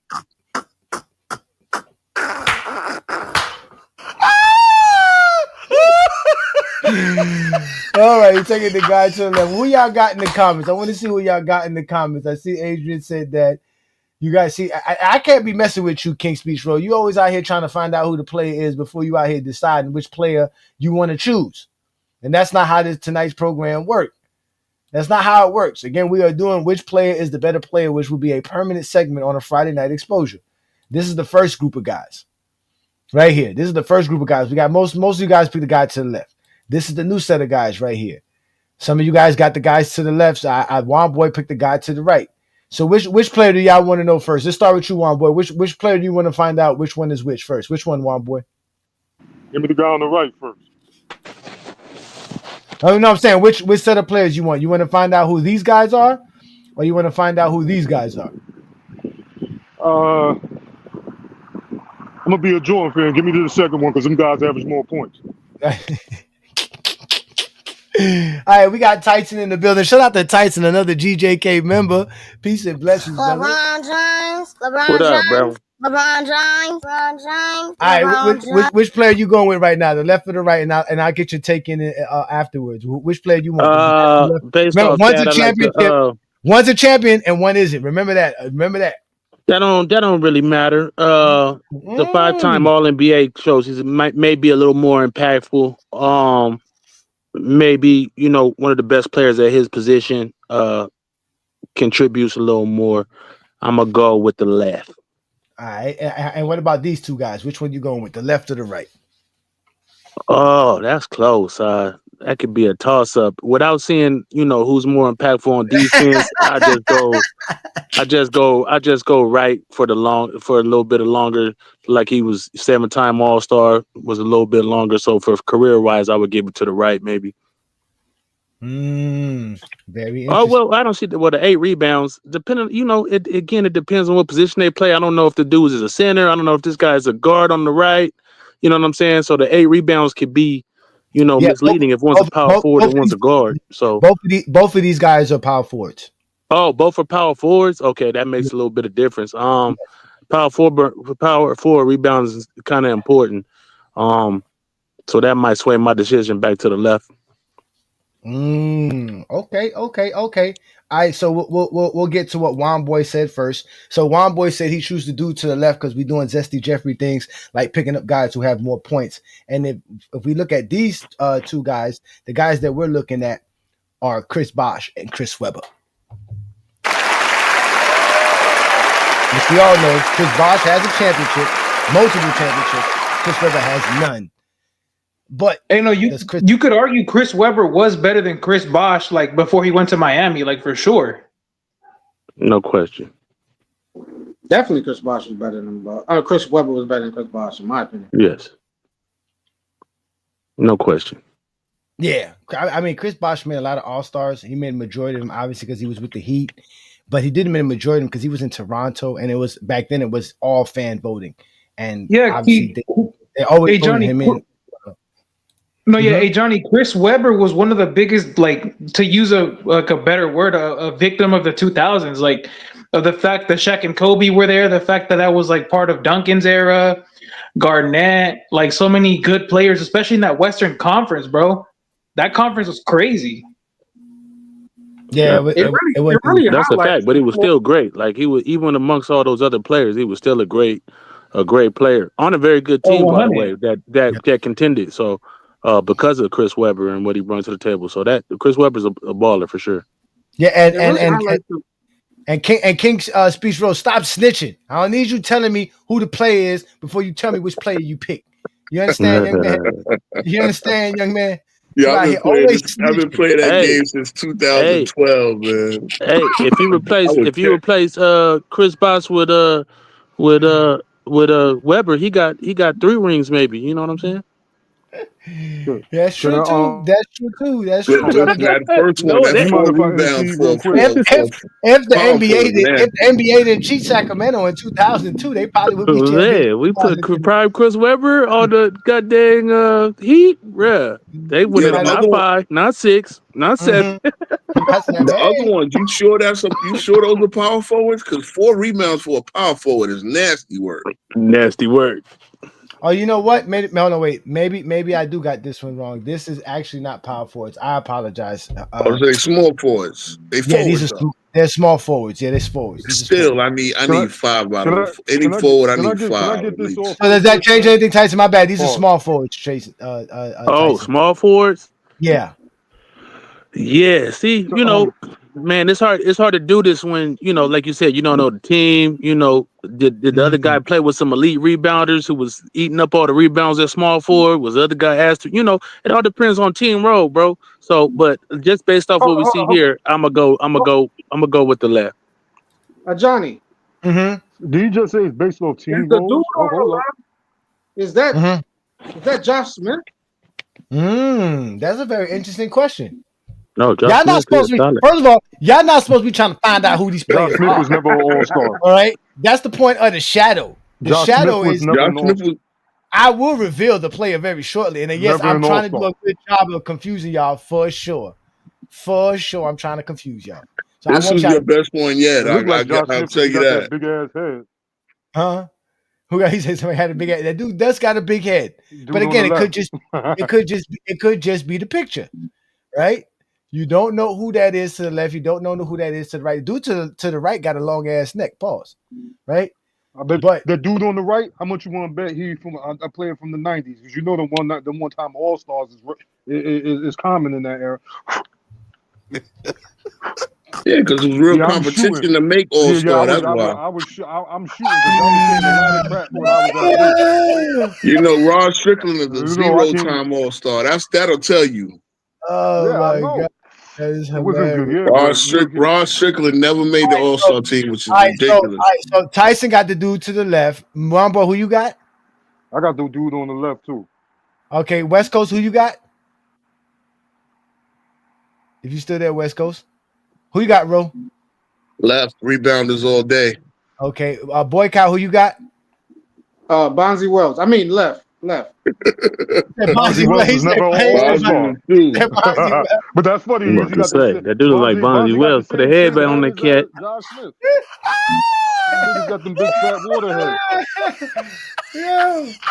Y'all got me down. I love this segment. I want to do more players, but I got to make sure I keep this so we can do this every week. Again, we're gonna do this every week. This is so fun. There's so many players that play today. You never know how to play. No, it's a lot of play, but again, I got to make sure I get it to match because the real object of this is again one of these guys is a champion, one of these guys isn't a champion. Yeah. Hey Johnny, I just really like the left because I just really like the left player because if they're comparable scoring wise, right? So to me, all stars, I don't really care anything about an all star. That's just popularity. So I see two all NBAs, and then the left player, you have almost 9 rebounds when the scoring is like literally a point like away from itself. So to me, the 8.7 rebounds is the higher value compared to like relative scoring. Yeah, and the fact you don't know what era he played in kind of makes it hard for you to figure out who the player is. So let's just go ahead and reveal the player again. Most of y'all picked the dude to the left, and obviously you picked the champion. Sean Marion over ISO Joe. Oh yeah, easily. Yeah, I would take Sean Marion. 5 seasons in a row. He I like ISO Joe though. 6'7". Look, Tyson changing his mind now. Tyson's like, hold on. I'm not changing my mind because I think Sean Marion is a more impactful player. And without this, you can't see what those players brung on defense. And Sean Marion was a very good defender. ISO Joe, not so much, obviously. So I think Sean Marion in that role as not the lead scorer or as a second or third role as a scorer. I think Sean Marion is more impactful for what he does defensively, in my opinion. I rock with Sean because he went from like a scorer to when he was with Nash, he had a little bit of a spot up shooter role for a little while. That was pretty amazing in my opinion. Matrix he could play over 3 positions. Yeah, he was very versatile. Yeah. So could ISO Joe. You could actually use ISO Joe as your point. I'm about to say, but ISO in that isolation is destroying Sean Marion. You feel me? Like there's no comparison as an ISO scorer. That's hence the name ISO Joe. He's bringing that to a team that doesn't have isolation scoring. So again, it's all roles and where these players are playing so in and who they're playing for. 2005. So with 2005, if Joe Johnson don't get hurt, we looking at a different finals opponent. My Suns is winning that, bruh. Yeah, they winning that, man. They was You know my they was Suns in is that winning series that, close bro. every game. Let me address Osmosis Jones here. A cool name there. He said, "Yeah, I did mistake them for being power forwards. I apologize because I had the shadows up. I didn't realize who they were at first. That's the thing, though. Matrix played for power forward for D'Antoni. He played it in the He small, kind of did play power forward, yeah, small, but he was a small But forward. he That went was to a power small forward. forward. That's what by nature. D'Antoni And moved Amari was everybody's a position center. over. Amari was a Joe power Johnson, forward for real. Joe Johnson could be a mix between small He's forward a and 2-3, yeah, for sure. 2-3 combination as well. And Quentin Richardson could play the 2-3. Yeah, D'Antoni moved everybody over position by one. He played small with no true remember center. when Joe Johnson, if I'm correct, Joe Johnson made the All NBA team in 2010. If that's the correct season, he made it And that to way. be fair, That's a good year to make it. Yeah. To be fair though, Sean Marion got a power forward head. Pause. I was trying to figure out who that was for a minute. I'm like, that's Pause. Yeah, what we doing here? What we got a power forward? What? Yeah, so chill out, bro. He didn't say pause. Y'all missed the pause. I said pause though. He didn't say Man, pause. some stuff, even if you say pause, don't excuse it, brother. spot up shooter, a versatile defender. Y'all still gonna give are you gonna give him some praise for 2011? Hey man, I'm gonna have a drink to that. By the way. Indeed. So hold on, let me end this segment here. So again, ladies and gentlemen, so nobody heard me, huh? yeah, hold on, Juan, hold on. So just to let y'all know, these were the set of players we were doing for the obviously which is the better player, which is going to be a permanent segment here on Friday Night Exposure. I will be selecting a couple of players for y'all to decide, put them in the shadows, and see if you guys will honestly select a player off your true basketball knowledge and experience. And again, this is all for fun and games. This is not obviously to test anybody. This is just for fun. We're just having fun here on a Friday Night Exposure with the Exposer. We were talking about Scottie Pippen and his greatness, and obviously I had to segue into this because we're having fun on a Friday night. Nobody wants to show up on a GOAT James Kingdom platform just to be exposed. Sometimes y'all want to have some fun. Sometimes you want some information. I provide it all right here. Hey, The next thing I told y'all, the next thing y'all could do is the all-time fantasy draft, right? Pick whoever played the latest version of 2K. Pick that up. Pick the teams and simulate it into 2K. I do that. Let me bring that up while we do that. Juan Boy, go ahead and repeat. You said you had something to say. We're going to talk about this. Let's go. Go ahead, Juan Boy. You said something that we all missed. What were you talking about? Are you there, Juan Boy? I was saying now everybody was just talking about Sean Gitt. You can hear me? Yeah, I can hear you. I'm good, man. Hello?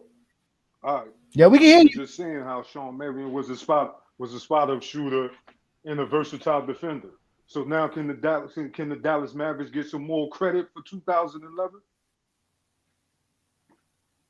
That's telling me anything otherwise than what we all just agreed to. I mean, I gotta call you biased. Come on, man. We agreed that was a great run. That was a great run. Everybody agreed that was a great run. Ajani said, "Who's that Pokemon?" That's what Ajani said. I don't understand. What happened? 2011. What happened? I had a real quick take when you get a chance, hey Johnny. Go ahead, Tyson. What you got for us, brother? We listening. I just wanted to say, you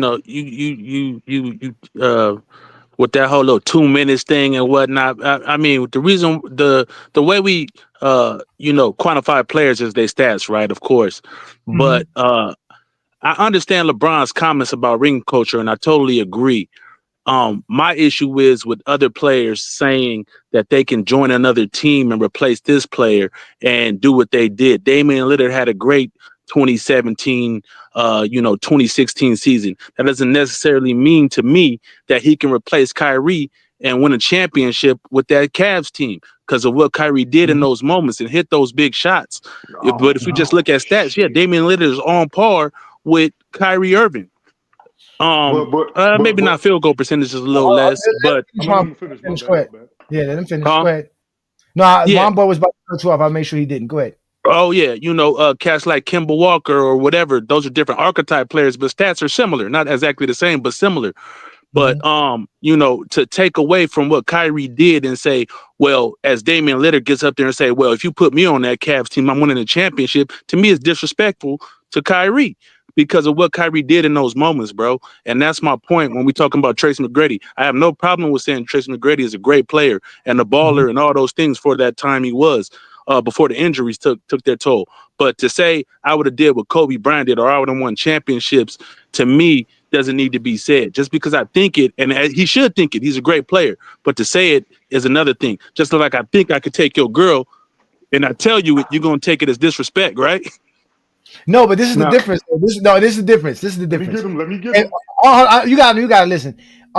If I said I was going to take your girl as me, that's nothing. But imagine me being Puffy, having that power, that status. Still can't do it, nigga. I got you. I'm just saying. My girl ain't into all that shit, bro.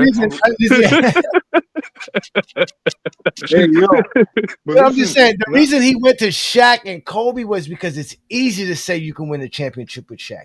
That's the thing. It's, you know what I'm saying? Like it's easy to say I can win a championship with Michael Jordan. It's easy to say I can win a championship with LeBron James. So that's why I think he went to the Shaq. I don't think it was to disrespect Kobe to say that he can do what Kobe did. It was just the idea that, yo, if I'm playing with Shaq, imagine if I had Shaq, I'm winning. So here's a better question. Hold on, wait. Go ahead, my boy. Finish that up for me. Now he talking about what Kyrie did in 2016 or 2015 because that was the first two playoff trips. So he skipped over he skipped over 2014 when Dame Lillard hit like a 30-footer to go to the second round and knock James Harden to the Dwight Howard in Houston off. So let's not forget that. Like Dame. What happened? What did he say? Hold on. Like I didn't hear what he said. He didn't hear what you said, Juan boy. He didn't hear what you said, Juan boy. You said something about that was Dame Lillard, right? Dame Lillard versus in 2014 versus James Harden, Dwight Howard, and the Houston Rockets. Who sent who home? When it was 2019, that makes Dame Lillard a great player. Who sent OKC home in 5 with a 50 ball from 40 feet away? So I got all that. Dame, so hold on. And also, Dame's a rookie of the year. So you're talking about Dame like he doesn't have big, like you don't have. Nobody see that's again. Nobody said that, brother. Hold on, yes you did. You said that. Well, I'm gonna take Kyrie over Dame because Kyrie lived for. I didn't say I would take Kyrie over Dame. See, that's what you're missing. Can I talk? Let me finish my point because okay, but you're saying stuff I didn't say, brother. Go ahead. You mentioned You mentioned Kyrie and Dame in the same sentence. You said that Kyrie Dame couldn't do what Kyrie did. I didn't say that. Yes, you did. No, hold on, wait. Tyson, you did say that. You said that. I said I don't know. Okay, you don't know, but that's what I'm saying. But that's the whole point. Hold on, wait. But that's what I'm saying. If we can't let the stats give us that knowledge, then why are we talking? That's my point, Ajani. But then why are we talking basketball then? If we can't let the stats give us the information that we need and that we're seeking. I got you. I'm saying Damian Lillard is a great player in his own right. Just for the facts that the brother brought up just now, he's a great player. But to say he would have did what Kyrie did and hit those shots in those moments, in that situation, we don't know that. That's my point. Hold on. Yes. Hold on. Wait. Let me say, but the fact that you're saying we don't know it because we're talking a hypothetical, right? That's kind of like saying we can't have this conversation. The conversation. Agreed. The conversation should not be had of what I could do in place of Kyrie, and I can win a championship. The conversation is, I'm a great player, and in the right situation, I think I can win a championship. But don't say you would have did what Kyrie did or whatever would happen. Okay, so then don't ever hold the title against any player ever again, Tyson. What's Please that? Don't hold the title. Don't hold a title against a player ever again. For a player that never. I don't. I talk about performances. What did you do? Period. That's what I'm saying. So every player you grade should not be graded because of their championships at all. Go ahead, Juan. No. Wait. No, you got to because no. Circumstance now. That's not fair though. Yeah, how's not exactly? It's not fair to the person who never had the chance. That's what I'm saying. That's not how it works, bro. Back to my point. I'm just saying. Go ahead, Juan boy. Let's let Juan boy finish. All right, now saying, we don't know if Dame would do this. Dame hit big shots in the playoffs against against teams without LeBron as his teammate. You didn't see Kyrie hitting these shots until he started playing with LeBron. Dame Lillard took his team. His first playoff series, he ended it with a game winner against Houston. He did the same thing 5 years later against OKC when he had that 50 ball, when he shot that shit from like 40 feet, all net. So you're being disingenuous, talk about, oh, I don't know if what Dame would have did. What Dame would have did with LeBron, we would have seen it. We had bits and pieces of it already. We saw what he did without him. He's not leaving. This is crazy. This is crazy. I don't have it. He's not leaving. This is a rabbit hole. This is a rabbit hole, bro. He did that with his team. He did that what he did in his situation. Yeah, because he was. That's what I'm saying. So imagine if he Right. has LeBron. Okay, so yeah, that's what the Bucks thought. If he got Giannis, he gonna do this, that, and the third. This Dame is not the same Dame we're talking about from 10 years ago. Oh, see now. No, but that's true. It's not the same Dame. Okay, bro, but okay, so if you put him back then and you put him back then with the Bucks, then he automatically wins a championship because he's a one. This is not how it works, bro. Hold on, wait. If the 2025 Bucks had the 2015 Dame, yeah, they're a better team, definitely. Hell, what? You think they're tripping? Hell yeah. See, that's where we disagree, bro. That's where we disagree. That's like somebody say, you can't give me 96 Shaq in 2000. 96 Shaq in 2000. No, I understand what you're saying, but at the same time, Drew Holiday is exactly what that team needed, bro. No, we're not talking about the 2021 because exactly. I'm talking about them winning the championship. Yeah, they were stupid for trading for Dame. That was dumb. That was a dumb trade. But if we look at the stats, Dame is he hit big shots and he does this and does that. But they lost players too. They lost Chris Middleton. What's it called? Lopez is not the same player as well. That's true. That's fair point. That's true. But just to say, they had a way better. What was the other guy they had on the bench too that was balling for them too in 2021? They had a bench player. No, it was Portis. There was somebody else. It wasn't Beasley. Wasn't it Beasley? Did they have who did they have? They had somebody else. Who? In 21? The 21 Bucks. They had Middleton, Brooke. Middleton was a baller. That was why they were playing. They had him. Middleton, nah, Crowder wasn't on that team, was he? He didn't play substantial minutes. I think Javon Carter was there. Carter was back up, played some minutes. Backup point. Yeah. No, Jeff Teague was there too, though. Oh, that's what it was. DiVincenzo was on that team. DiVincenzo was on that team. That's right. Yeah, DiVincenzo was also on that team. Yeah, DiVincenzo was also on that team. Right, Dante. Yeah. Yeah, no, it's a different thing. I'm just saying, bro, when you put players in different situations and different scenarios, it doesn't always guarantee a certain result is my only point. No, my point is that we don't. Obviously, there's going to be some different factors because these are different players, but the caliber of play that's what T-Mac's whole statement was. I'm a championship caliber player, and put me in a championship situation. I'm not going. I don't disagree with that. So here's a better. And that's all he's saying. But that's what I'm saying. That's why he championships no matter what team you're on. But that's why he chose Shaq. Because then there's nothing that can. That's the whole point. Once you put him on the Shaq team, there's nothing that says they can't win a championship. He's playing with Shaq and his prime. Shaq in his prime.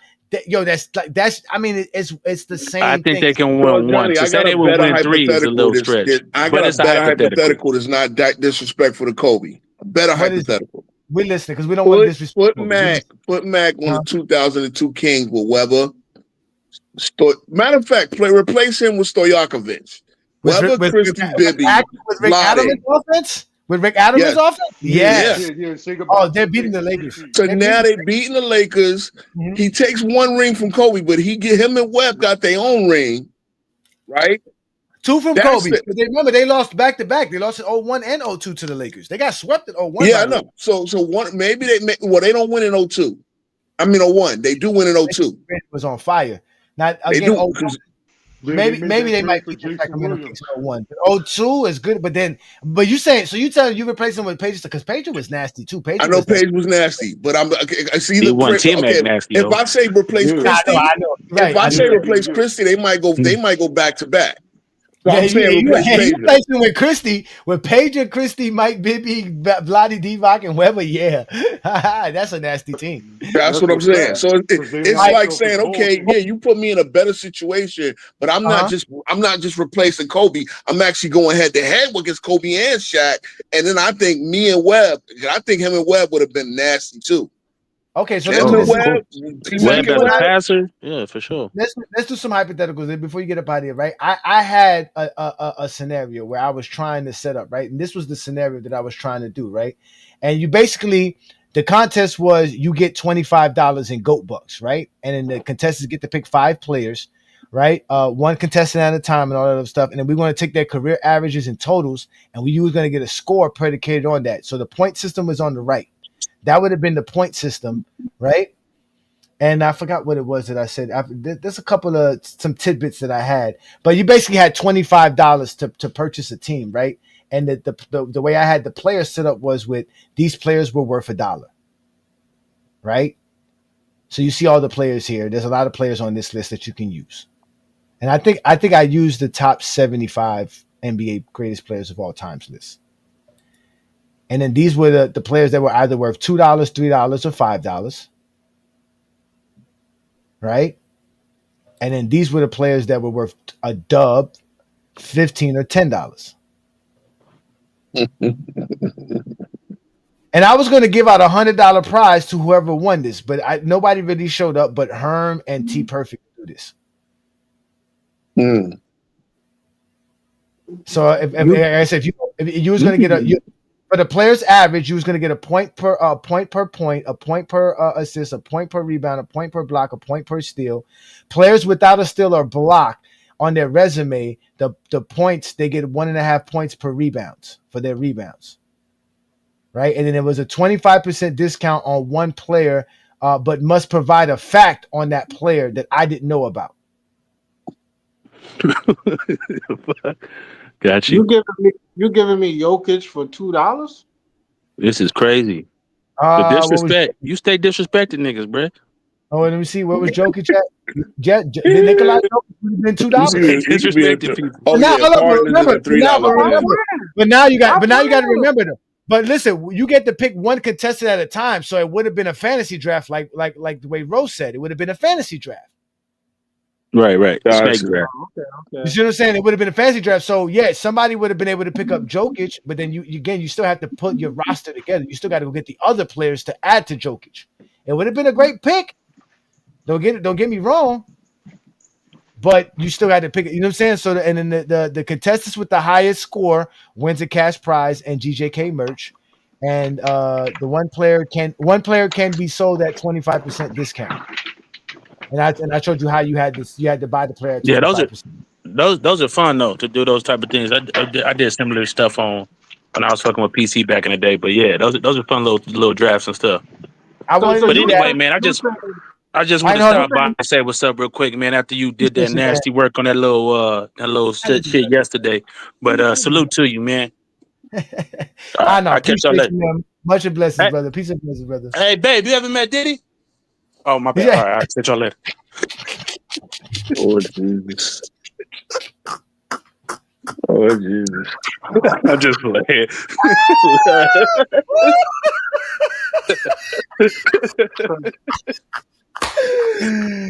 Oh my God! Look, Adrian said Jordan should be $40, and you can't even afford him. You only got $25. You think Jordan's so great, you don't even want to put him on your team. Y'all are some funny people. Yeah, that's insane, yo. It's stuff I don't be wanting to say, but like, yo, if you're trying to win a chip, right, and you draft Jordan first, what happens if you never come across Phil Jackson? I'm talking about some Back to the Future type shit. Herm had a team. Herm, what was your team, Herm? What? When? You don't remember when we were doing this? I was trying to do the contest for the GOAT James Kingdom member. It was around Christmas time. It was like Black Friday. That was when I did it. It was the episode 70. And remember, I was telling you guys had to purchase a team, and I was giving you $25 to purchase the team, and these were the players, and it was going to be $100 cash prize. I remember you showing up and having a team, and you were ready, but nobody showed up but you. Yeah, I know you forgot your team. Okay, so you don't remember. But go ahead, Boycott. Finish up right quick. Go ahead, finish up, Boycott. My bad. I didn't mean to cut you off. No, I was saying like, Lamont was saying something about the triangle offense, and he Mm-hmm. was like, Tex had to come in and use the triangle to trick, and Phil Jackson, to trick great players or scorers is what I call them, great scorers into being good team players. I imagine Jordan never becomes a good team player because he never comes across Phil Jackson. You just spent $40 on him, and you just got some dude dropping 39 points per game and losing. Like that's how I look at things sometimes. Well, You know you what I'm can do saying? this though. No, we could do this though. I mean, like I said, it's sad that the triangle offense is really the only offense we know. But I think, to be honest with you, I think Phil Jackson only thought of using the triangle because he had a Michael Jordan. There's a reason why the triangle kind of works with a closer like a Michael Jordan and a Kobe Bryant. Um, because they're so lethal at isolation basketball and one-on-one basketball that at the end you could just always go to them. But in the whole process of the game to keep teams off even keel, you basically use the triangle offense because there's so much stuff going on in the offense that you don't just pay attention to the guy who's killing you for 30 to 40 points like a Michael Jordan or a Kobe.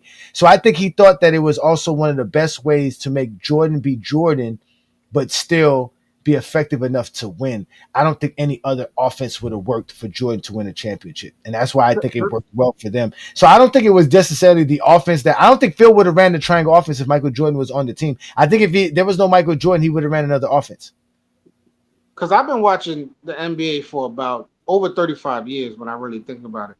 Mm-hmm. I've seen mad great scorers, bro. A bunch of them. Jamal Mashburn had a year. Stackhouse had a year. You had Carmelo Anthony. And I seen dudes that could drop a bucket 40, 50, and they just didn't win anything. You know what I'm saying? So it's like you really got to get into a good place to win a championship. It's not just about your talent. You really got to get in a good place. That's why I say, in my opinion, I have to, based on what I know, I look across the NBA and its history. I always say, you can say whoever you want is the GOAT. I think LeBron is the most valuable player of all time because I've seen his teams crash after he leaves. You know what I'm saying? Even with all-stars on the team and all that stuff like that. You know what I'm saying? So to me, I kind of measure my GOAT by how valuable you are too. But as far as like, you know what I'm saying, like a player that didn't really need the coach, didn't exactly, well, he did need teammates and all that stuff like that, but kind of did it with scraps. Mm-hmm. That's one of the dudes right there. There are other players that did that too, but that's one of the dudes right there. Ooh, Ro, don't do that, Ro, because Jordan ain't win with Jordan Kobe. I do see again. Again, see, we do the what ifs. The what if opens so many ragged holes. I'm not gonna go to what if. Hold on, let me address Ro in a second here. But before y'all get really spicy when I'm not gonna get. I don't get spicy. I get exposure. Like don't tell me I get spicy. I get exposure. So I don't let's even like expose spicy it. food. Let's Okay, expose it because I didn't lie. I didn't cap. Wait a second here. Now again, let's do this. So again, we talked about the contest that I had on that episode for Black Friday, right? But I'm also going to be doing a contest next week for the 100th episode of the Friday Night Exposure, ladies and gentlemen. Yes, we are doing 100 episodes. And within this one, what I want to do is that I want you guys to basically, it's not going to be hard. All you got to do is, just tell me your favorite episode from the past 100 episodes that from the Friday Night Exposure and why it's the best for you. And when you do that, I will choose a winner, and a winner will get an option of a poster sent to them. And this poster could be this LeBron James poster here. If you want to have a poster like this, or if you're a Michael Jordan fan, you can have a poster like this with Michael Jordan. Or if you are a Kobe Bryant fan, you can have a poster like this of Kobe Bryant.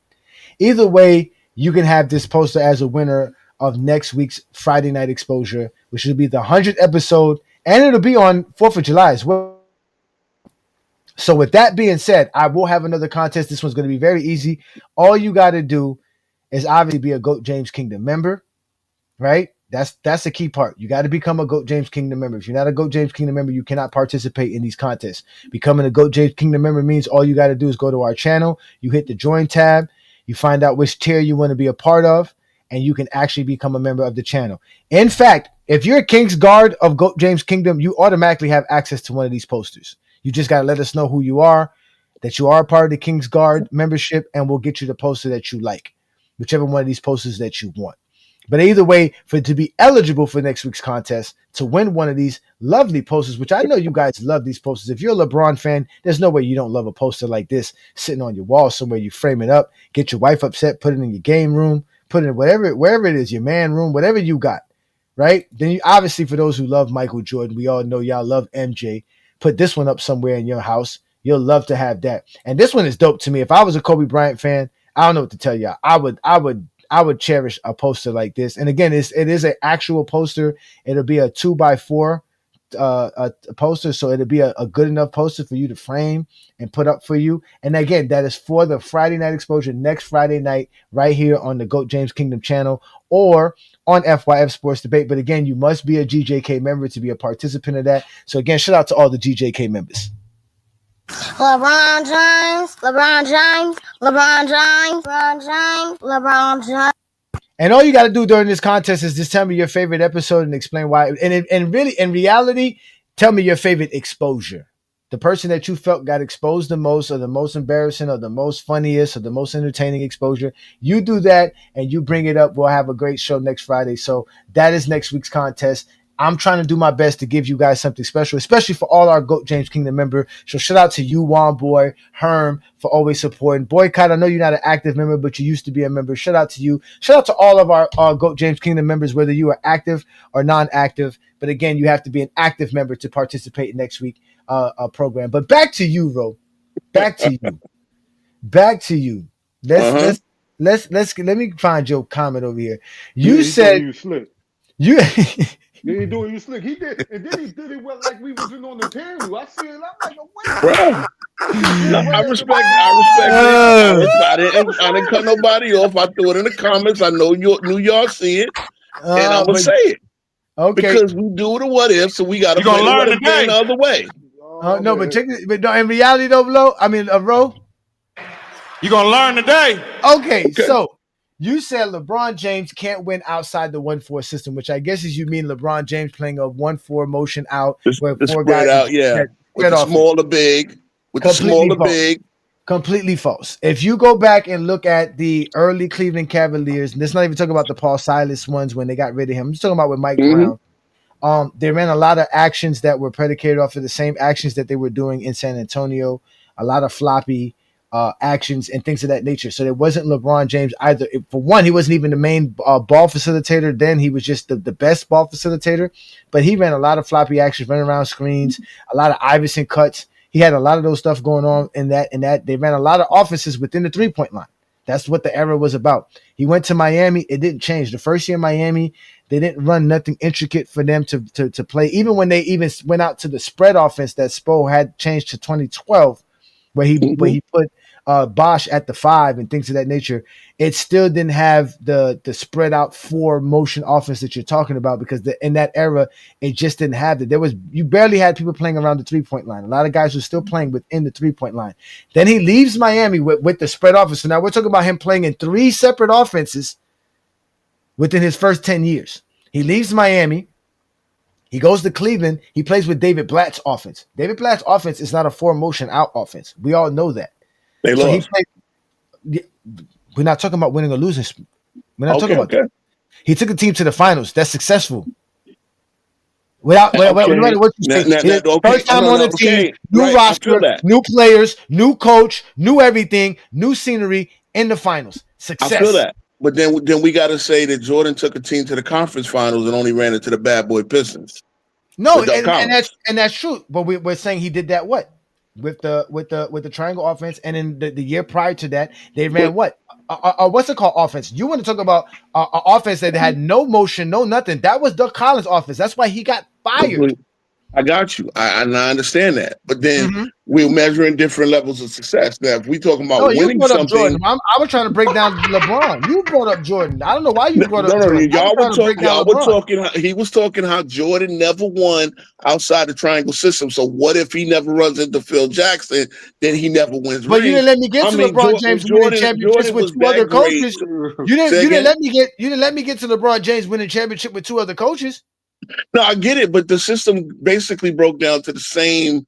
No, it wasn't. Style. Tyronn Lue is not running that style of offense as well. You're lying. You're running it without the traditional center where you have the four playing the center, being more of an outside shooting threat.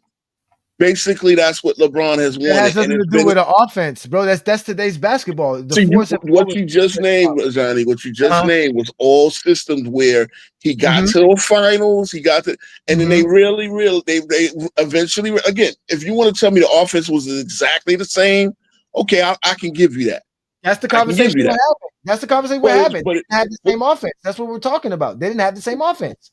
That's what we're talking about. It was a lot of basic. It was a lot of basic offenses. Jordan wasn't. He was in only one.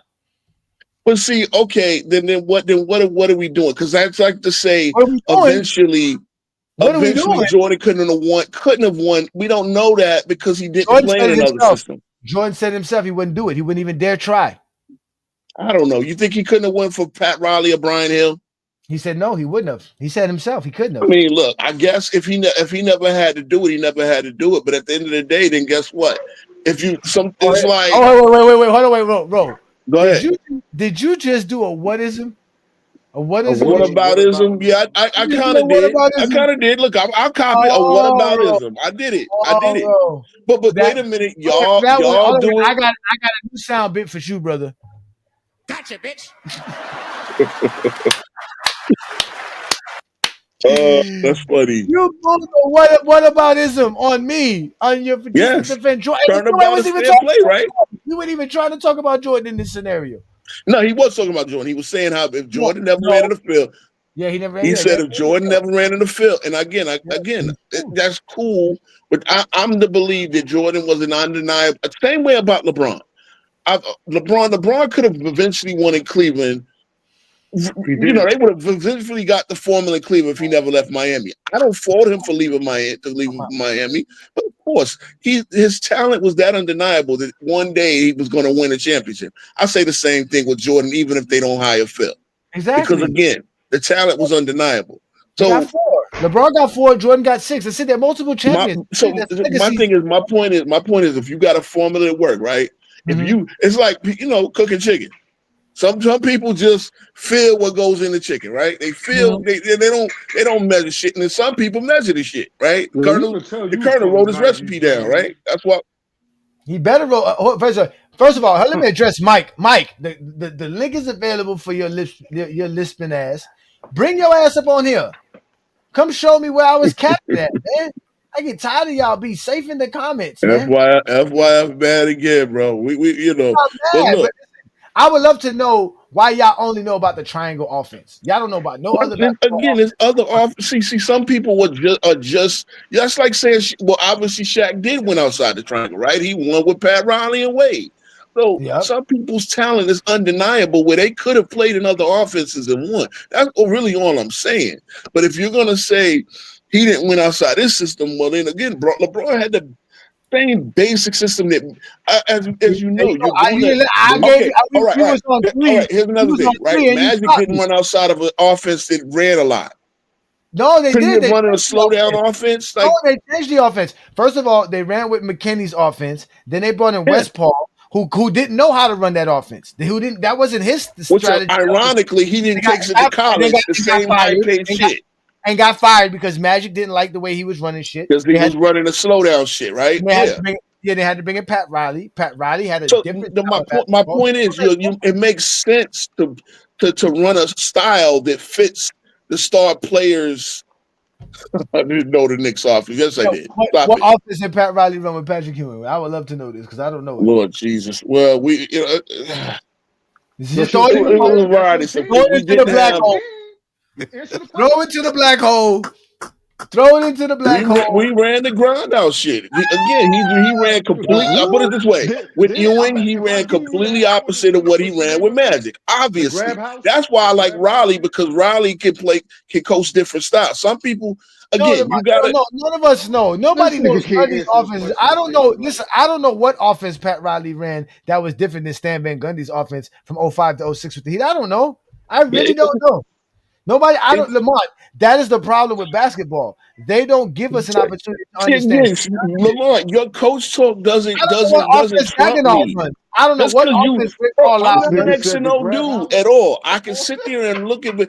The point I'm making though is you're gonna always see. Here's the problem, right?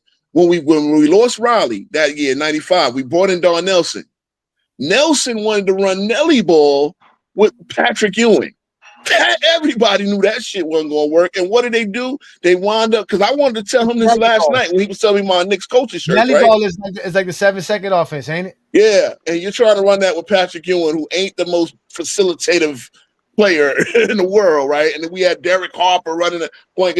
He actually wanted to run the offense through Mason. It was too clunky. We were grinders, not quick dudes. We need help, Lamont. So then we went back to Van Gundy, who had the first cheer under Riley, and kind of got back to Knicks grind out basketball.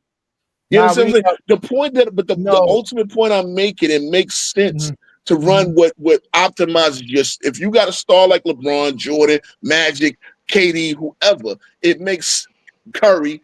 It makes sense to run what optimizes them. And sometimes it boils down to the same basic shit. Now, again, some players, some talents are just undeniable that they're going to eventually win a chip. So to sit there and say that Jordan wouldn't have won a chip without Phil, okay, because he didn't. He's not.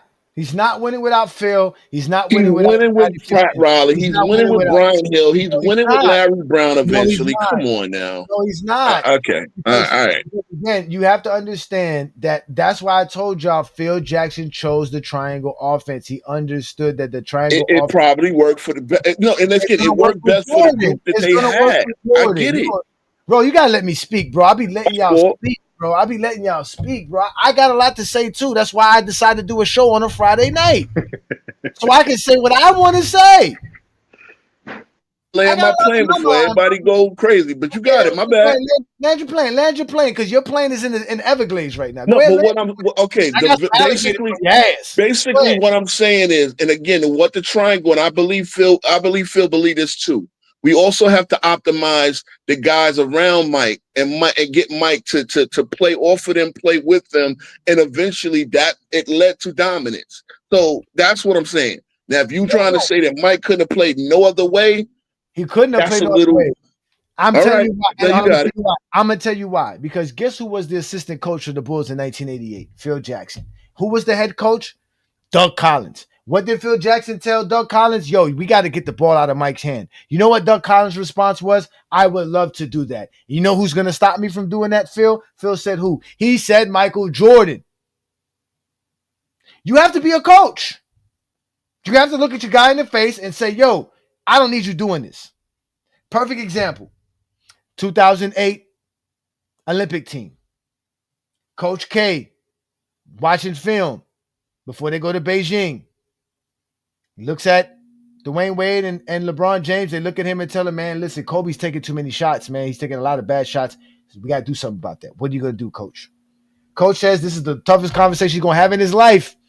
Before they go to Beijing, he brings in Kobe Bryant, sits him down, shows him his shots, shows him the film, and tells him, hey, Kobe, these are Lakers shots, not Olympic gold medal shots. I can't have you taking these shots. It takes a coach to tell a player what to do. You're not going to have that without Phil Jackson. Maybe Pat Riley can do that, but you're doing the whataboutisms, which we know you cannot do because you said we cannot do it. Gotcha, bitch.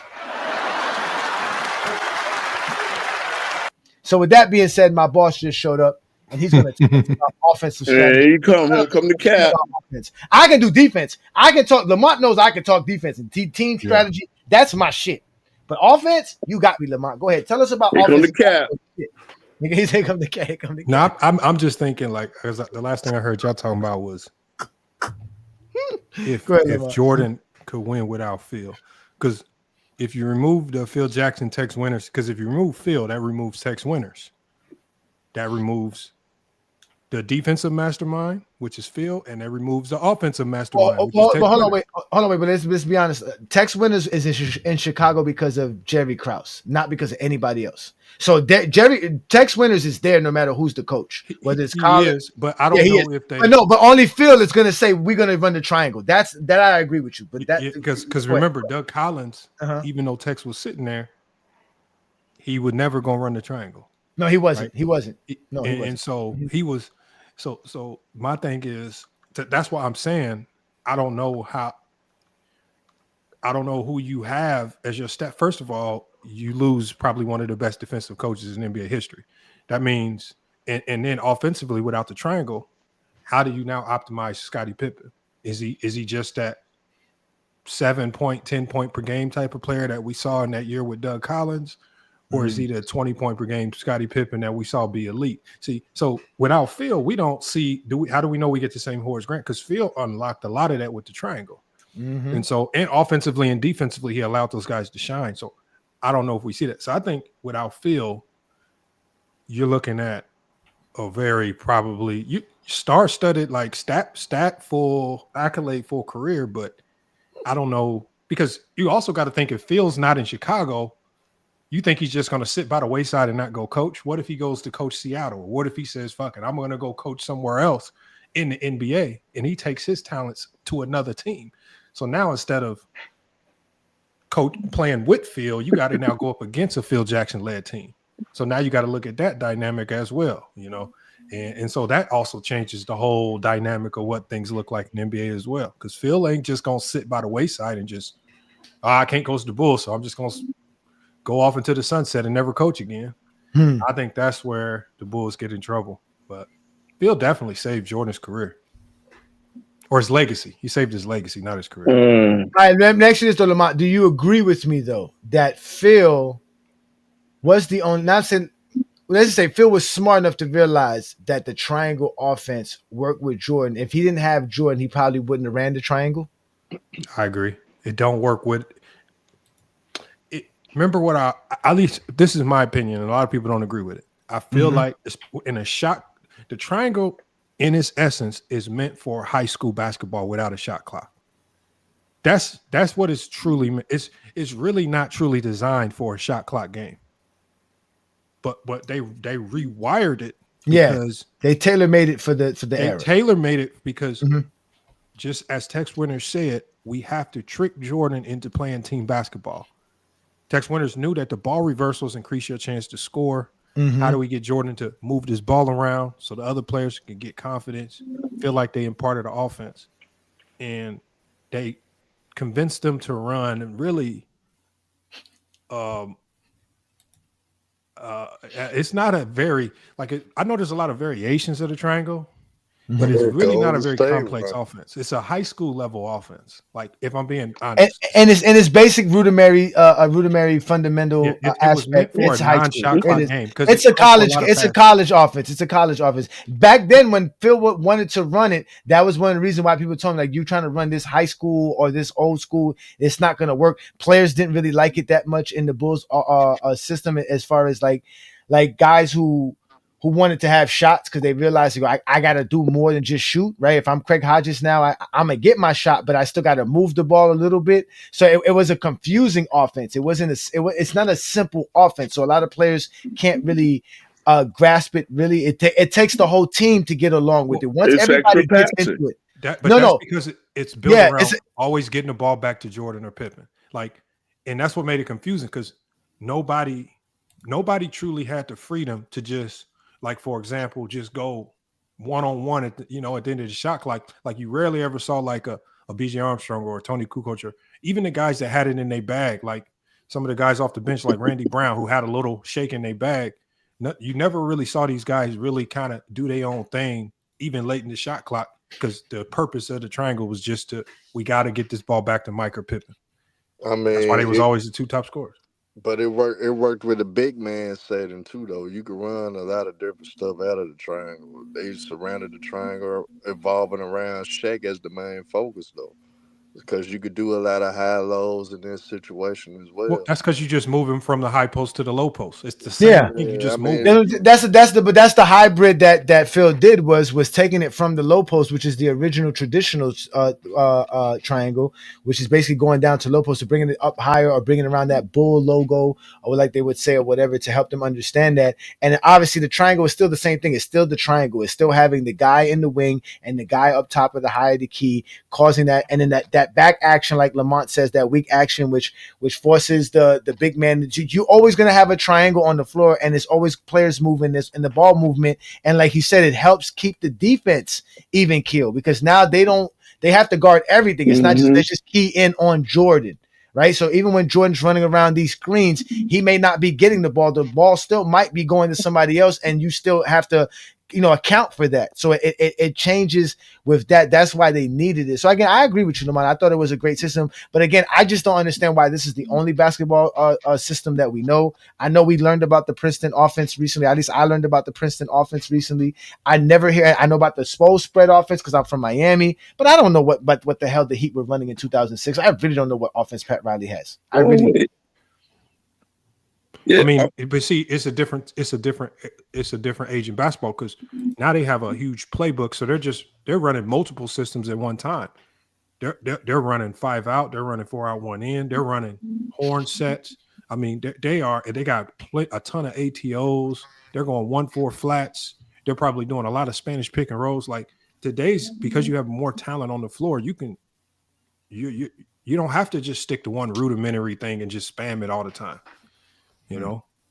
I got you. Let me answer Adrian right quick. Adrian, no, I don't think Jordan could exist with Drexler. Jordan did not exist well with high volume shooters. He just doesn't. That's another reason why they talk about this mentality, Lamont, about Kobe, the mentality and not having the mentality, or T-Mac not having the mentality. There's not too many players that would have the mentality of Scottie Pippen to do what Scottie Pippen did, to be Michael Jordan's sidekick. It takes a very special player to do that. It takes a very special player to understand that there's more to the game than just scoring and affecting the game and scoring. That way, I don't have to be a scorer. There's some players that don't think that if they're not scoring, they're not doing anything. There's just players out there that do that. There's players out there who think that if I'm not putting up 20 points per game, I'm not really effective. And part of that is psychology as well. Because I agree. You gotta give Scottie Pippen his props, and you gotta give Scottie Pippen his props. I can still impact the game without being a 20-point per game scorer, or 25-point per game scorer. Go ahead, if you paid attention to the 06 Heat, Pat Riley had used Shaq and Wade as well, and he used triangle principles as well with the Heat, especially revolving around Shaq. And he did a lot of high pick and rolls with D Wade. That was their main offense, really. So Pat Riley took parts of that triangle to make sure that it benefited for Shaq, and they did a lot of high pick and rolls with Wade and Haslam and stuff like that. So that's what they primarily did. So Pat Riley understood what he had to do to make those adjustments with Shaq and make it easier for Shaq and with the personnel that he had with the Heat. So he still he basically used the triangle as well. He isolated it a little bit more, but he did the triangle. And it makes sense here that I don't remember them doing no triangle. I didn't know. They did. I think you think him and Phil wasn't comparing notes? You could pull that film. Of course, they were not comparing notes. Why would they be comparing notes? Phil Jackson ain't calling no Pat Riley, man. Well, come on. I'm saying no notes. I think that they might have ran some sets that they saw was successful for Shaq to get the ball very close to the rim. That they wanted with the Lakers. But I don't know if they ran the quote unquote triangle, because again, the triangle offense, it's a system. It's just like it's a philosophy. It's a philosophy, and Pat Riley has that dead ball philosophy. There's not a lot of ball movement in Pat Riley's offense. I'm sorry. They ran too much pick and roll in 06 to be in the triangle. Yeah, that's what I'm saying. Too much pick and roll. That's what I'm saying about Pat. I can be honest. Pat Riley offense is dead ball movement. It ain't too much ball movement. It's throw low post, like you said, pick and roll. Like you said, little stagger screens on the backside to get a 3-man open, but nothing really where the ball has to move like the triangle offense. And this takes me back to what me and Lamont was talking about last night, because remember, Thibodeau is a Riley disciple. Thibodeau was on Riley's bench, right? So a lot of that, and that's the problem. He is? I didn't know that. I thought he was. Hold on, wait. I thought Thibodeau. He sat there with Van Gundy, Thibodeau got his first assistant coaching job with the Knicks in the 90s. So again, they kind of all Stan Van Gundy, Jeff Van Gundy, all of them. I thought he was coaching in Boston. Wasn't he with? No, he was. He got his first, but his first coaching job in the league was assistant with the Knicks. He was there with Van Gundy in them. I believe that. Yeah. I'm I'm gonna double check because I know Thibodeau coached in the '90s with the Knicks. The Van Gundys, Keith Askins, Spoelstra, McAdoo. These guys were all on the Heat. Okay. He was an assistant in 6. I maybe in New York. You're a New York fan. I don't know. Maybe you might. Maybe when he was in New York, he came in '96. All right. So indirectly, indirectly because he came there with Van Gundy. So Van Gundy was a Riley disciple. Yeah, so obviously Van Gundy got his game from Riley. So then he's getting his game from Van Gundy. Defensive philosophy. We all know. Yeah. These guys are defensive coaches. We all know that they have a strong defensive stance and philosophy. So again, at the end of the day, we don't even know what these guys practices. You don't even know what the Knicks. You don't know what Thibodeau's offense is right now. What Thibodeau offense is what they running? They definitely not running what they were running with the Heat and the Knicks in the '90s. Tell you that much. I tell you, it's not enough ball movement for me. That's what me and Lamont was talking about. I need it's a lot of dead ball movement. It reminds me of the '90s, and that's why I want a newer coach. So y'all don't think I glazed the '90s so much. Let me get a Zesty Jeffrey who's new to the building. MJ would have turned any sidekick into a 20 player. He didn't do that with Quentin Daly. He didn't do that with this dream is boring as fuck. Brad Sellers. Go find us. Bro, stop it, man. They're only bums because Jordan don't make nobody good. Oh, you gotta stop it, man. That's it. Don't tell me Jordan made Scottie Pippen good and he didn't make nobody else good. Which one of the Wizards did he make good? He didn't make nobody good. Oh God, man! Now we doing Wizard stuff. Well, now we're going to take away Scottie Pippen's credit. No. Now we're going to take away Scottie Pippen's credit because Jordan made nobody good. I was turning up earlier, but you put me backstage, nigga. I didn't put you backstage. I told you let me speak. You don't let me speak. I let you speak. Nigga, you draw the damn show to a damn You cut me off every goddamn time. I about to say something. Niggas be lying. Oh my God. I'm not lying. You cut me off for the most part every time. Niggas I was going to turn up because how y'all try to elevate T-Mac. The nigga couldn't get out the first round. You can't compare the He didn't have Shaq. He didn't have Shaq. Nobody wants to hear what you think he can't do when he don't have Shaq. If he has Shaq, he can. Professor Talent get out the first goddamn round. He never had Shaq. He couldn't get out the first goddamn round. Had T-Mac shit water.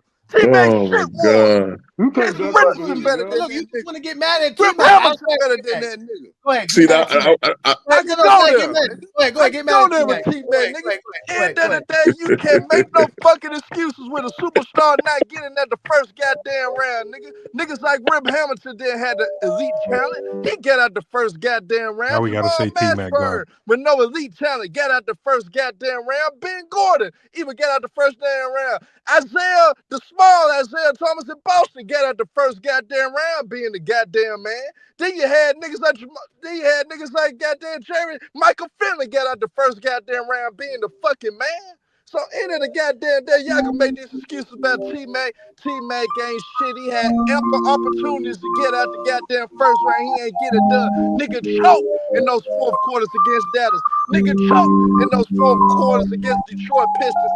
Fuck T-Mac and fuck the comparison because it ain't no goddamn comparison. Nigga didn't play defense. Ron Artest called his ass out that it starts with T-Mac and his ass never started it because his ass ain't had the heart to do it. The nigga ain't got the intangibles to do it. Hey, Lamar, you a goddamn coach. And for you to ignore intangibles about players, nigga, and not include intangibles when we do these comparisons, it's a motherfucking shame because T-Mac would never win 3 straight rings because he would never hold Shaq accountable for coming out of shape. He would never hold Shaq accountable for the bullshit that he was doing with the Lakers. But Shaq said, I didn't have to get in shape because I had the best player in the world, Kobe Bryant, so I could get in shape during the season. I never worked out in the off season. I did what I wanted. T-Mac went out and held that nigga accountable. T-Mac went out and got in his goddamn face, so that shit went out of work. Would he would have got 1 ring? Yeah, just probably 1. But at the end of the day, T-Mac ain't had the mentality to get in the nigga shit like D. Fish and Kobe Bryant did with the Lakers being the leaders.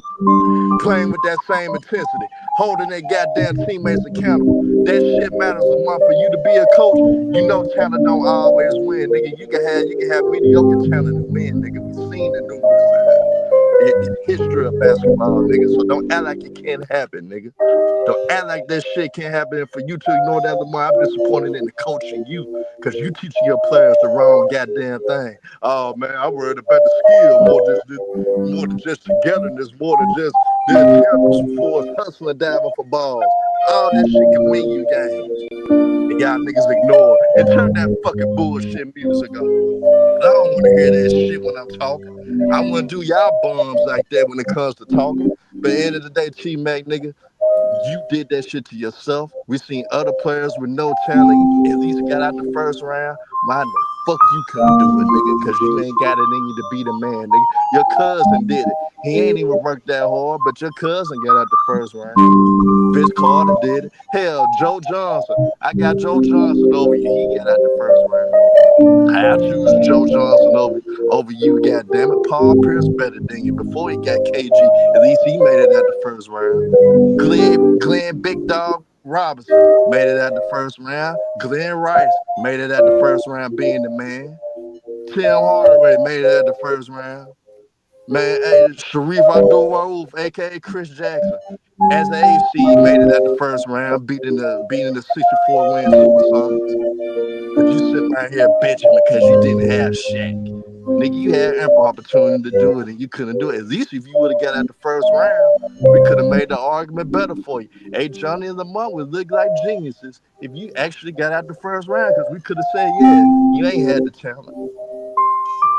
But we can't ignore what you did, T-Mac. Those fourth quarters, we can't forget about them, T-Mac. And Gilbert Arenas, even at your peak, nigga, you wasn't even top 5 at your position, nigga, even at your peak for 03 to 07, nigga. You weren't better than Barry Davis. You weren't better than Tony Parker. You weren't better than Chauncey Big Shot Billups. You weren't better than Steve Nash or Jason Kidd, nigga. Even Chris Paul came into the NBA better than you, nigga. Don't forget Starberry. Hey, I didn't even have to go to Starberry. I was going to get there. Starberry better than you, nigga. Starberry had clutch moments in the playoffs when it like LeBron whispered something in your ear. It looked like he licked on your ear and told you was gonna miss the free throws and you missed a bum. You ain't get it done either because you a point blank loser. You just bring the loser talk to these YouTube streets, listening to Lamont capping ass and listening to Ajani. No chill, Gil. Shut your motherfucking ass up and act like you don't remember what happened. Derek Fisher, I got Derek Fisher over you, nigga. Nigga hit a game winner with 0.4 seconds. We know you can't do it. Yeah, nigga, I said it. I got D Fisher over you, nigga. I mean that for the bottom of my heart. Nigga, Mookie Blaylock at least got out the first round, nigga. Bum.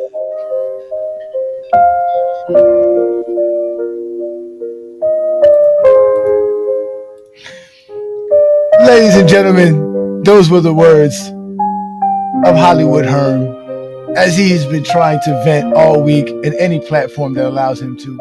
And he knows here at GOAT James Kingdom on a Friday night, I will allow him to go ahead and spill all of his pain, all of his sorrow, all of his anger, frustration at T-Mac and Gilbert Arenas. How dare they mention Kobe Bryant's name in championships? You couldn't get out the first round, T-Mac. Why, T-Mac? You want to play with Shaq? How dare you? Don't ever mention Kobe Bryant's name again. Hollywood Herm is no longer playing around with you guys. You're going to respect Hollywood Herm's stance on this situation, ladies and gentlemen. We must know that it's all about Kobe Bryant. And by the way, man, Shaq is the reason why the 3P ended, nigga. 2003, the bomb choke, got killed by Tim Duncan the whole series, came in hurt and out of shape. Nigga, he ended the 3P, but you got niggas like Lamont, he'll skip the 04 and forget about what happened to 03 when Tim Duncan outplayed Shaq the whole damn He ain't series. lying. Yeah, niggas don't like Just to talk think, about come 03. back, just think, please. But Herm finished off. He's done. He said Herm got his soliloquy in. We gave him his opportunity. Thank you, Herm, for that one. I appreciate that, Herm. Herm really had to let y'all know T-Mac is a loser. And ring culture exists because people like T-Mac can never be considered great because they never were on a championship team.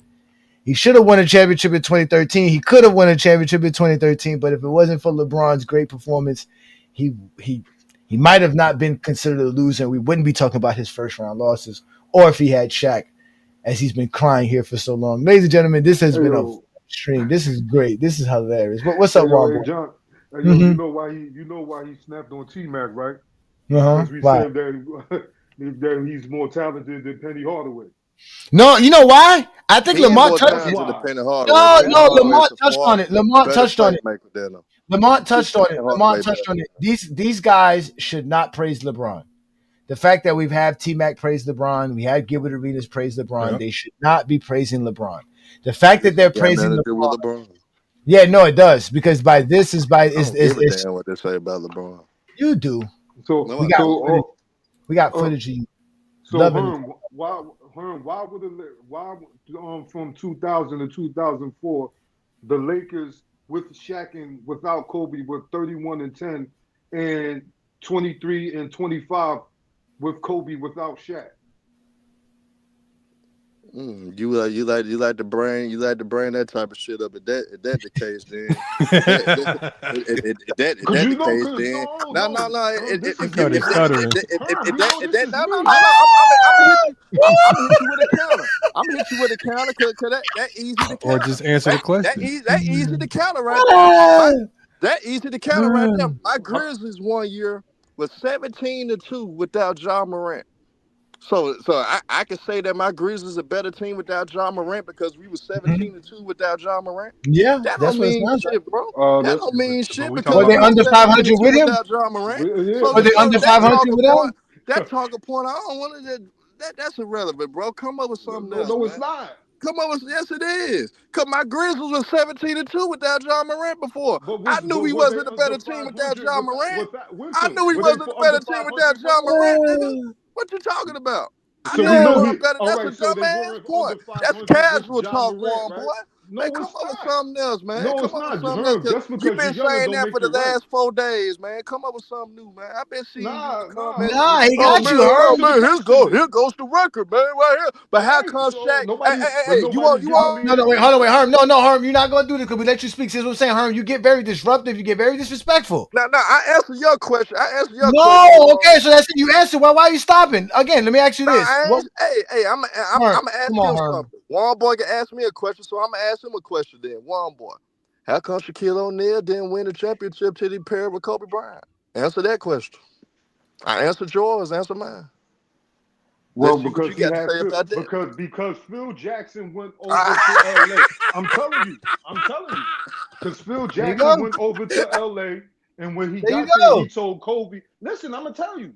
Yeah. When he got his first year in LA, Phil told Kobe, if you trying all that other shit, you could pack your shit and you could get traded. He ain't go over there for Kobe. You want to use the coach as your talking point, huh? He's the most dumb. Well, wait, no, see that, Herm. You can't do that, Herm. We talk basketball here, Because Herm. I'm talking facts. You asked the man a question. Now you laughing at him when you brought up some bullshit in your soliloquy. You're bullshit. They like complete bullshit. What was the Memphis Grizzlies record with Ja Morant? Was it under 500 with Ja Morant on the court, like it was with Kobe when they had Shaq? Because when they didn't have Shaq, he was under 500. So answer that. Was Ja Morant under 500 when he was like Kobe was? Was he? Was he? Of And course also, not. You can't answer. Also, one more. Kobe is 5-15. Kobe is 5-15 without Phil Jackson as his coach in the playoffs. Come on, like y'all. This is this is why you guys do not have no content of your own, Herm. Because you really can't hold the show. Your whole predicate is to go on other people's shows to be disruptive. I don't get why you want to do that. The man asks you, why did the Lakers, right? Why did the Lakers have a losing record with Kobe Bryant without Shaq, and they had a winning record without Kobe with Shaq? You brought up Ja Morant. You didn't answer the question. You asked the man, why did Shaq not win a championship until he got Kobe? He said, well, he had Kobe and they weren't winning championships. When they got Phil, they started winning championships. So it is easy to say that, well, it wasn't because of Kobe, because Kobe was there in 99. They wasn't winning championships. Kobe was there in 98. They weren't winning championships. Kobe was there in 97. They were not winning championships. Phil wasn't there in 97. Phil was not there in 98. Phil was not there in 99. Who shows up in 2000? Phil. Who has an MVP season? Shaq. Who rides the bench and is a sidekick? Kobe. That's not fair. Kobe started in 2000. Don't change narratives. Sidekick start. All sidekick start. I don't know. I never heard of You sidekick. said sidekick can ride the bench, and when you talk about Game 7, Game 6 when he started in 99. Kobe started in 99. He made the all NBA team in 99. The Lakers lost. Okay, cool. But you said he was riding the bench, and when Phil got there, he was riding the bench. No, he was riding the bench in 98. He was riding the bench in 97. As a 19-year-old. In 99, he was a starter. In 2000, they won a championship. Okay. The difference between 99 and 2000 was Phil Jackson. Again, but they had a level of success, a certain level of success, because of Phil. That's what he said. The difference was Shaq having Phil. Come on, pre-Phil. Exactly. They got out the first round. Man, exactly. Look, that's why he said he just said Phil. He just gave you the reason why.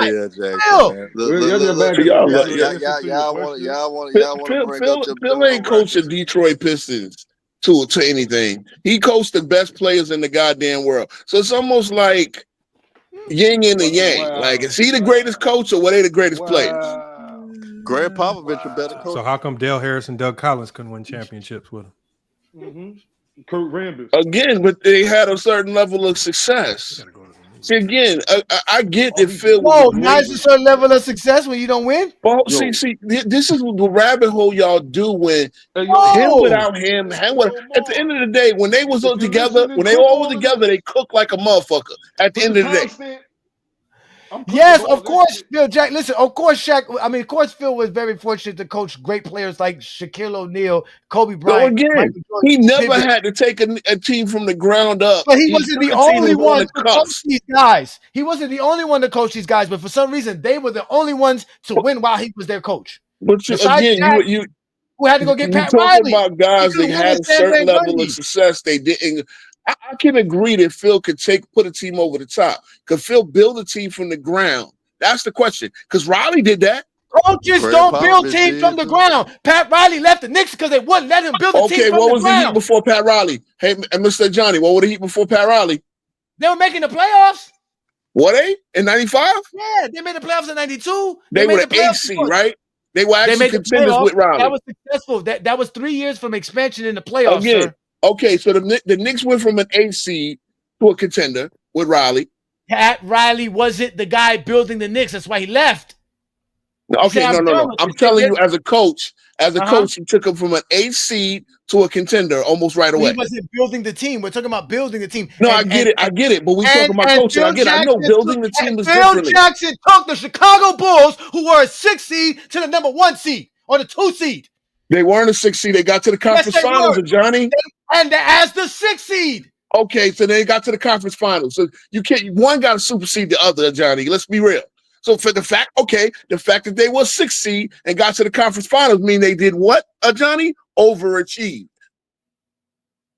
You're gonna give Jordan some credit for something. So why did Doug Collins get fired if he overachieved? Again, we all know that they wanted the triangle offense. They convinced him that was the best.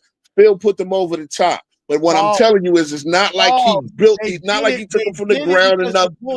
They did it because the Bulls did underachieve. The Bulls went from winning 50-something games to losing less than 50 games the next year.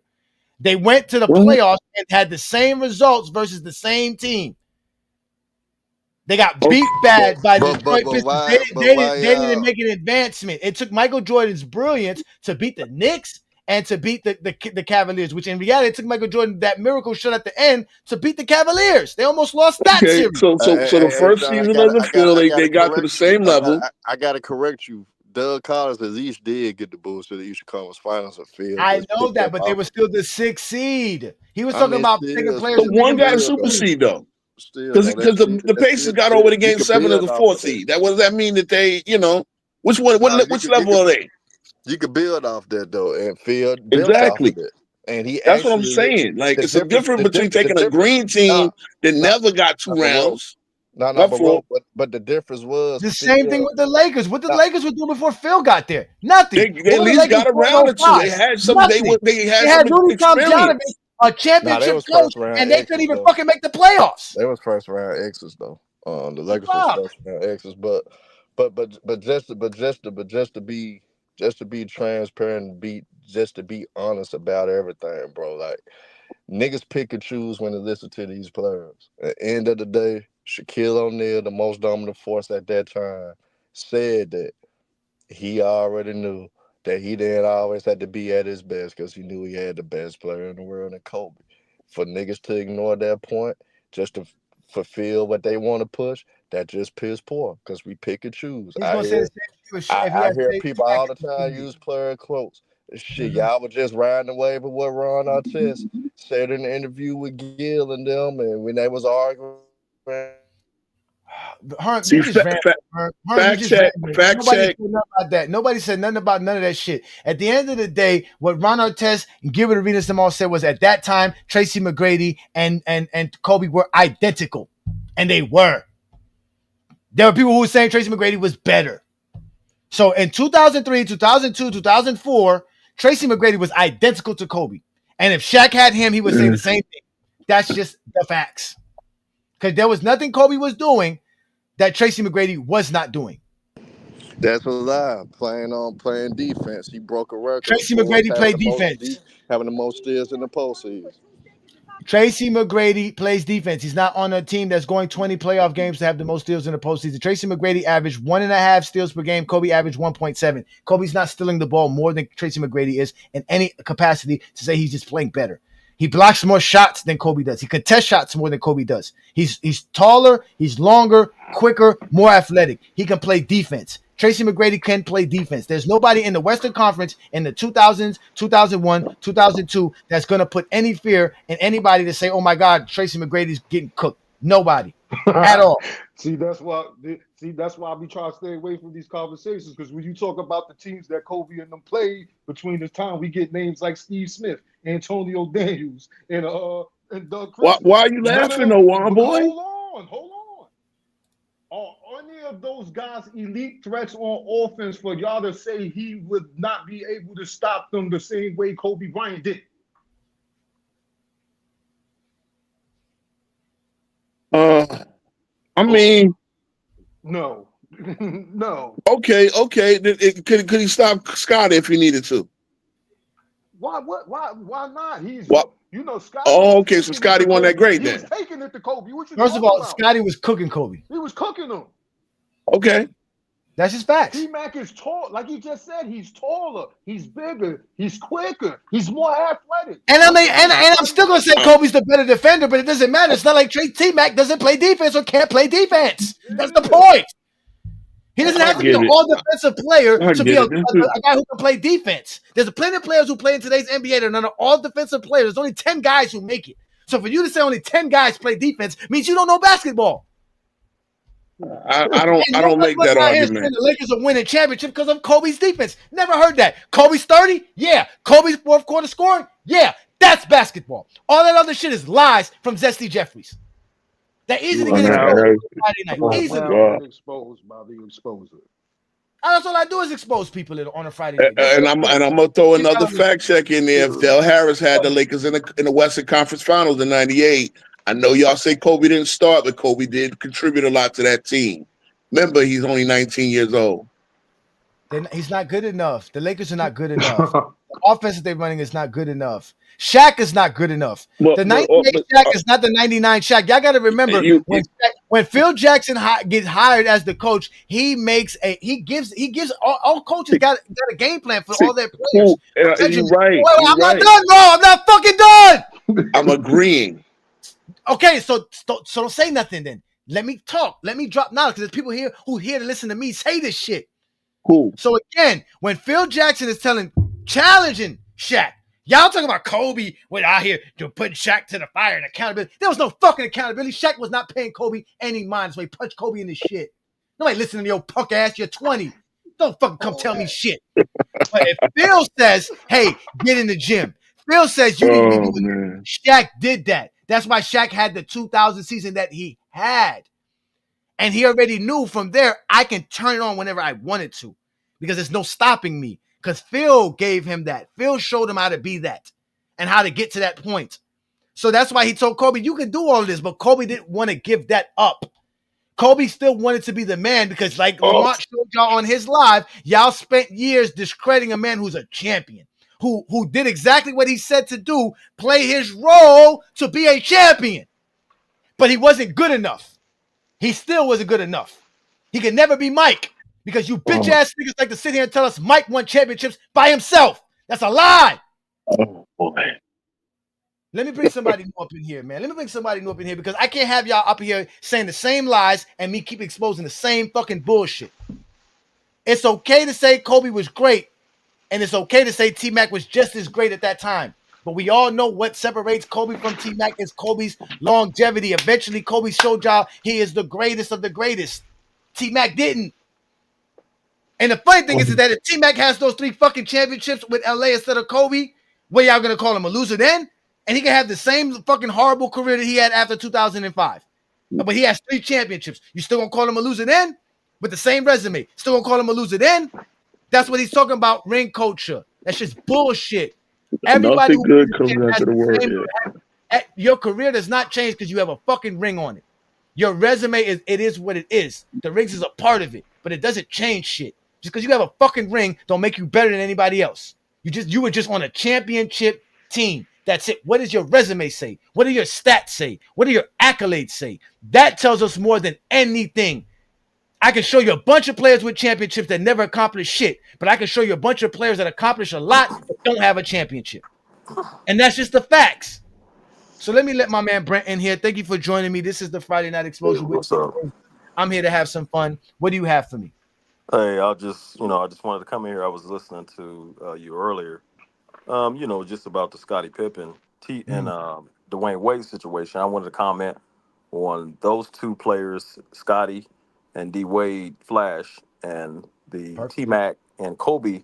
But I wanted to jump in and say, just keep it short because you're running the show. I wanted to say, they're both champions in their right with D Wade and Scottie Pippen. But I wanted to say that when we talk about what you just said a few seconds ago about how we're always saying, hey, Jordan's greatness, but we don't ever include Scottie. Like Scottie was that guy. He was sticking the players. While Jordan was putting up the points, Scottie was doing it at both ends. Scoring. Coming down, hitting threes at the top of the key, defending, rebounding. Whatever the team needed him to do, he was the Swiss Army knife. He was Kawhi Leonard before Kawhi Leonard was actually in the league, and because Kawhi Leonard was a defender. He came in as a league as a defender, Kawhi, and so when I look at Scottie, I see Scottie, Kawhi Leonard in the same instance. I felt like people was just, Michael Jordan, but they left Scottie out. And I think that's why they had a falling out, him and Scottie. Of course, there's other stuff, that's going on with Jordan and Scottie, but Scottie's greatness succeeds, like he's great within himself. Scottie's great within himself. And D Wade, I feel like D Wade, he had that one finals, I think in '06, where he was just, crazy. Like he is, the way he was playing was awesome. But I just feel like Scottie, you can't compare D Wade to Scottie because I felt like Scottie, he's just one of those players like throughout history is that, the class that you put up. I commented that was ridiculous. That 90s class, that the stats and what they've accomplished on there, the defensive, the all-time accolades, not championships. Notice you didn't you of course Scottie won those 6, but it was what you put on there about the 8 time. Yeah, right there. I mean, that's ridiculous. I don't see D Wade. I don't see D Wade up there. And even though that's in the '90s, he still doesn't have those accolades. And when a player, yeah, and Oh that's Lord, that is the dedication to the game. That is that's his craft. You know what I'm saying? The hard work and players. Some players they reach a certain level. It's not about championships because we're not talking about. I'm not talking about how many championships D Wade had. I know how many he had. I'm talking about just consistency of how He ain't got Scotty 6. plays. He just ain't. He ain't got 6. No matter what they say, he ain't got 6. Scottie got 6. Right. So I'm not talking about championships.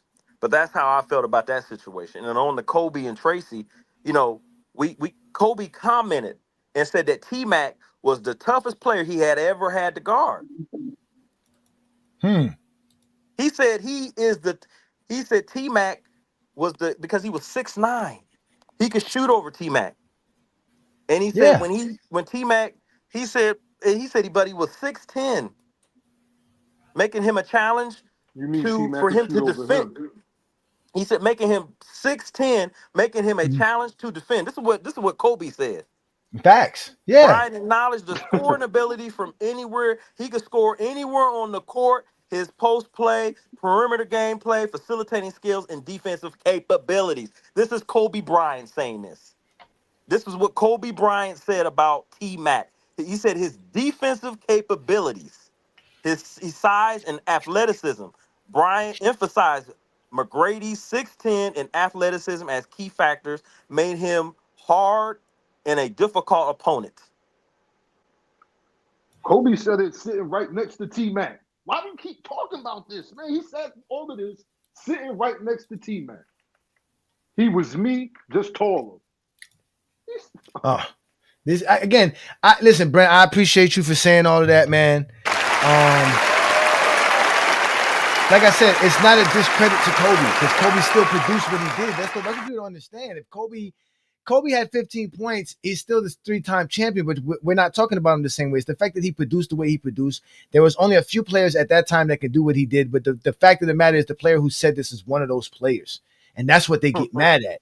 Yeah, and they, you know what I'm saying? Like they can't, like this is not, like I said, this is not Stephon Marbury talking, right? This is not Jason Terry talking. You know what I'm saying? This is Stephon Marbury.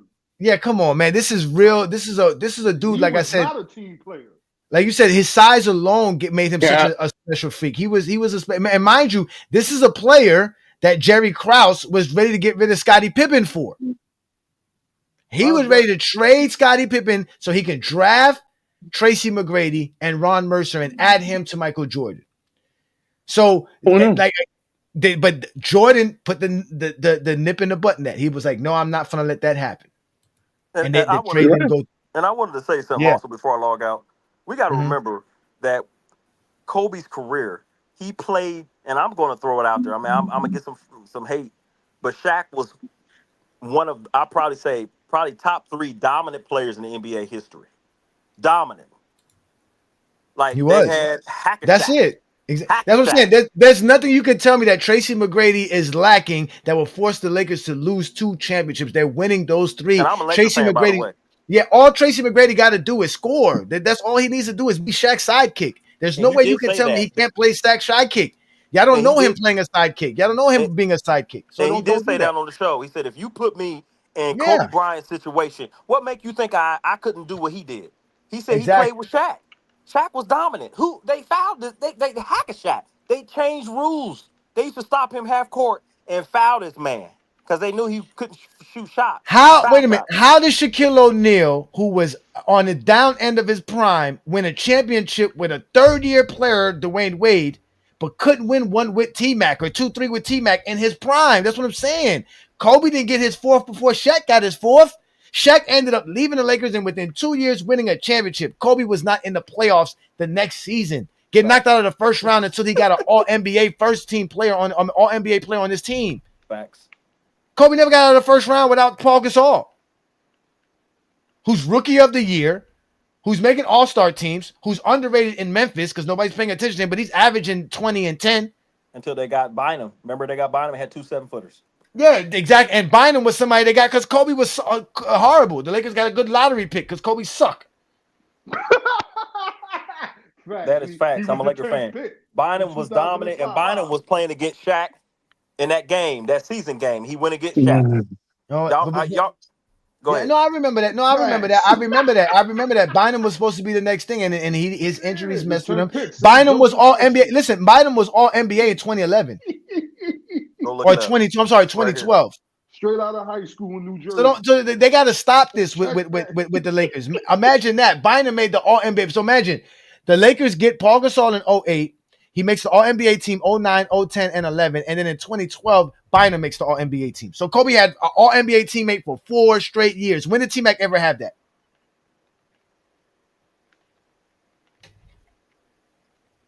Not to mention, Lamar Odom was 6th man of the year in 2011.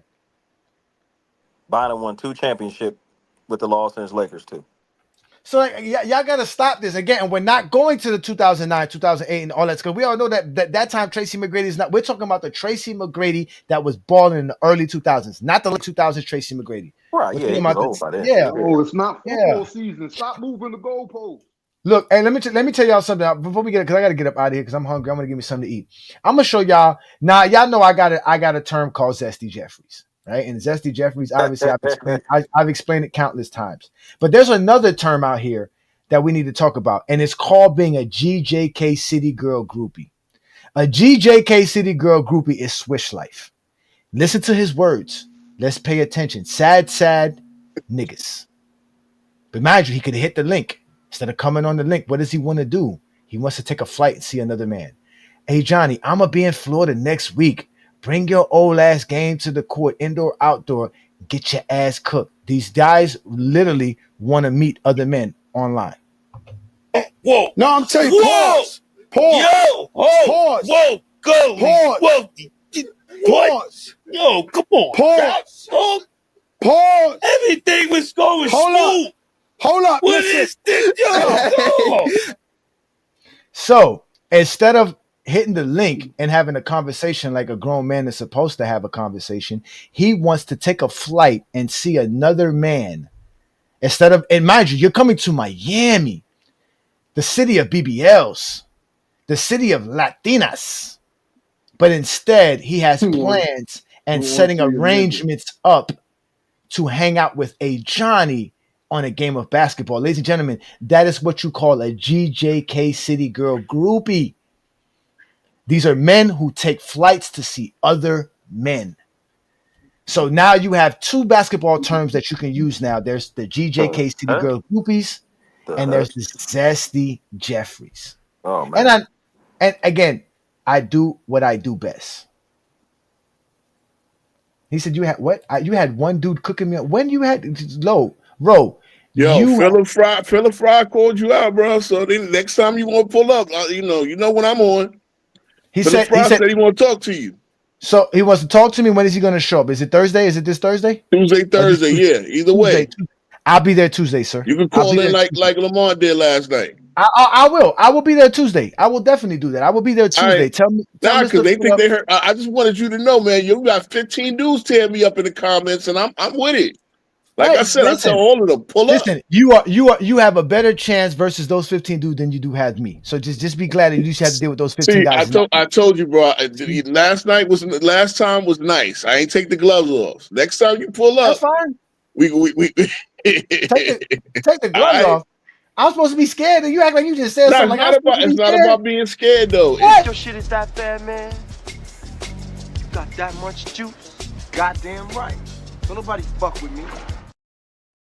Nobody. Who the hell is this? I'm the type of nigga stand on business, nigga. One man arm against 50, nigga. Manny, bring me everyone. What do you mean everyone? It's 92. Next thing I know, y'all gonna be out here looking for the MJ police to come get me, out here giving descriptions about who's out here destroying your life. It's called Ajani the Exposer on a Friday night. Now, did you get a look at the man who assaulted you? I did. Okay, can I get a description? Yeah, he was probably around 5'9", 5'10". Now, how about identifying characteristics? Any marks, piercings? He may have had a tattoo. He may have had a tattoo? Did have a tattoo? Which one was it? I don't know. It all happened so fast. You know what? It's fine. I have a preliminary sketch here. Is this the man who assaulted you? So, again, with that being said, I want to thank you fine gentlemen for sitting here with me, having a great Friday night exposure with me. You guys are always wonderful. I appreciate you guys so much. Again, don't be afraid to become a member of the GOAT James Kingdom platform. As you can see, I'm out here doing great work for the basketball fans and for just people who like to come on social media and YouTube and watch people talk basketball in an entertaining fashion. You see, I'm not just here just yelling and screaming. That's not what I do. But I want to thank you, Ro. I will be there Tuesday, okay, Ro? I'll see you Tuesday, Ro. I will see you Tuesday. All right. But before y'all get up out of here, just remember, ladies and gentlemen, next Friday, right? Next Friday will be the 4th of July. So you guys ain't gonna be doing nothing. You guys ain't got no job anyways. It's Friday. You ain't got a job and you ain't got shit to do. So next Friday for the 100th episode, we're going to be celebrating 100 episodes here in GOAT James Kingdom Friday Night Exposure with the Exposer. And with that being said, we will have a contest for you guys to have the eligibility to win one of these fine posters here. You can get this LeBron poster, or you can get this Michael Jordan poster here, or you can get this Kobe Bryant poster here. This is a lovely poster for any one of you guys who are true fans of the game. And that's what's going to be available, but you have to be a GOAT James Kingdom member. Again, ladies and gentlemen, all you got to do to become a member of our channel is go to our channel on YouTube, hit that join tab. You'll see all the different perks and all the different tiers, and each perk for each tiers. And again, you just got to become a member of the channel to be a participant of the show. If you want a poster, all you got to do is be a King's Guard member. You get access to a hat, a GJK hat, a GJK custom made shirt, and a custom made poster as well. Those are all the perks that goes along with being the King's Guard member of the GJK channel. That's what we're here to do. Ladies and gentlemen, we were having fun talking about Scottie Pippen and why he was greater than Dwyane Wade. I broke down statistical why Scottie Pippen is just greater than Dwyane Wade in all facets of the game. There's so many things that Scottie Pippen does that Dwyane Wade just cannot do. We know Dwyane Wade's a great scorer. Dwyane Wade is great on the offensive side of the ball. He's a solid defender, but Scottie Pippen is obviously a great offensive player and a great defensive player, if not considered one of the greatest defensive players of all time. We discuss of why you guys be hating on him as a defensive player and how you try to take away his offensive ability because he's such a great defensive player. Well, amongst all of these great defensive players of all time, why is Scottie Pippen the only guy that's not considered a guy that can be relied on the offensive side or impactful on the offensive side, which all of these other guys are? So again, we broke down a lot of things about Scottie Pippen, including how many times he helped Michael Jordan in the playoffs with his scoring, his impact, his actual offense. You guys didn't hear it in the beginning of the show. I'll play it for you again. Tone of this game could be set very early. Pippen to the hoop, gets the low intensity. If they relax, perhaps they can help them play a better game. Pippen makes it 8-6. Scottie Pippen is shooting the ball so well. There's the offense that Pippen has brought to this team. Outside, inside, slashing into the paint. Barkley controlled by Grant to Scottie Pippen against Mahorn. What a beautiful change of direction by Pippen. He got Barkley, he got Mahorn going left and then took it right down the lane. This Bulls team, as we mentioned in our open, has been barely champion versus Pippen. He'll go to the post. Look at that move. A little bit reminiscent, and I'm getting in high cotton here, of Dr. J at range. Bulls by one. Pippen hasn't missed. He is 7 out of 7. 360, 180, whatever you want, he's giving to you tonight on the dome. Cole got the offensive board, couldn't stick it back up. Purdue with a big jam for Pippen. Phil Jackson told me before the game, I asked him what he thought the biggest difference in this Bulls offense was this year compared to last year in the playoff, and he said Pippen's ability to be a point guard. Phil Jackson told me before the game, I asked him what he thought the biggest difference in this Bulls offense was this year compared to last year in the playoff, and he said Pippen's ability to be a point guard. And he said Pippen's ability to be a point guard. And he said Pippen's ability to be a point guard. Pippen James over the new Bull. He is 8 out of 8, has 16 points and 4 assists. Yeah, you could talk all that crap, Mr. Justin, but like I tell all you Zesty Jeffries, you're safe in the comments. That's why you can say things like this. People listen to me because they know I drop facts. They know I drop real basketball information. They can come here and get entertained with real basketball content, not like the other Zesty Jeffries you like to watch. So if you are entertained by guys like the Hungry Man, Unsmart Hoops, Zesty Fitness and Rants, Michael Jordan Fans Are the Worst Page, Scap Attack, Kerosene for Life, Cricket TV, those are the platforms that you need to go to. GOAT James Kingdom is not the place for you at all. And Sir Andre, the name of this platform, again, ladies and gentlemen, is the GOAT James Kingdom platform. We are the GOAT James Kingdom. Basically, we are GOAT James Kingdom. Every Sunday noon Eastern time, my partner and I, we go live with the GOAT James Kingdom show with B. Lee and Ajani. I'm Ajani, the Exposer. That's what we do. That's what GOAT James Kingdom is for the Sunday afternoon show. So join the GOAT James Kingdom platform by hitting that like button, hitting that subscribe button. Also, check us out on all other platforms. We're on TikTok, Facebook, Instagram, Twitter, Discord. We're all over the place. You can find us all over. And again, like I said, not only do we do the Friday night show like we do here on the Friday Night Exposure, but we do the Sunday shows. We have a Saturday show as well, where you can join us on Saturday with Brandon and T Perfect and King John speak about many different topics, including football, basketball, and everything else. If you guys want to talk to a Michael Jordan fan, then go check out Alan Powell's show, which is also on the GOAT James Kingdom show. On the GOAT James Kingdom channel every Wednesday night, 9 p.m. Eastern, 8 p.m. Central. If you're from Chicago, this is a Chicago Bulls fan. This is a Michael Jordan fan, and he comes on our platform every week providing us great content, because that's what GOAT James Kingdom does. And like I told y'all,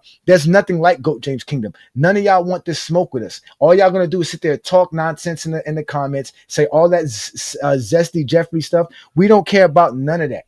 And at the end of the day, we're going to continue to do all the content that we have, continue to give you guys great content, because that's what we do. So again, ladies and gentlemen, thank you for joining us here on another great Friday Night Exposure with the Exposer. Y'all have a great evening. Peace and blessings.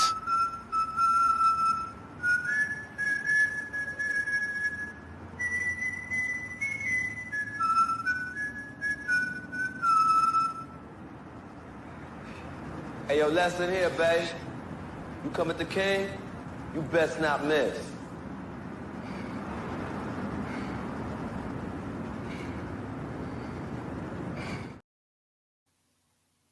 If you're a basketball fan and you're tired of basketball shows that talk about fake narratives and using non-basketball terms like killer instinct, playoff translation, gravity, come to GOAT James Kingdom.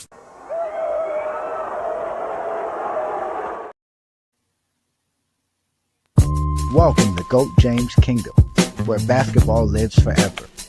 You get to enjoy B. Lee and Ajani talk basketball every Sunday noon Eastern time right here on the GOAT James Kingdom channel. Support by subscribing, and also check out the membership at GOAT James Kingdom.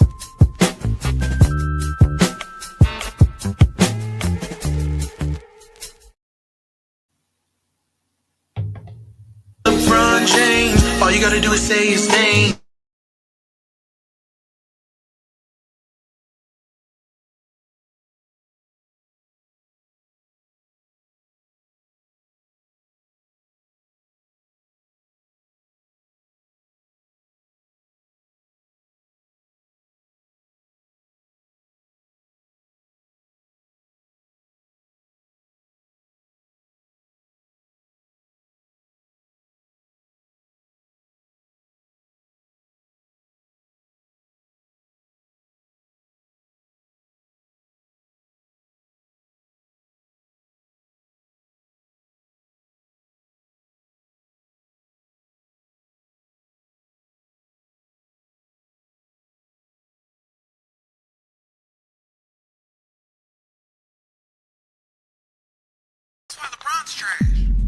Trash.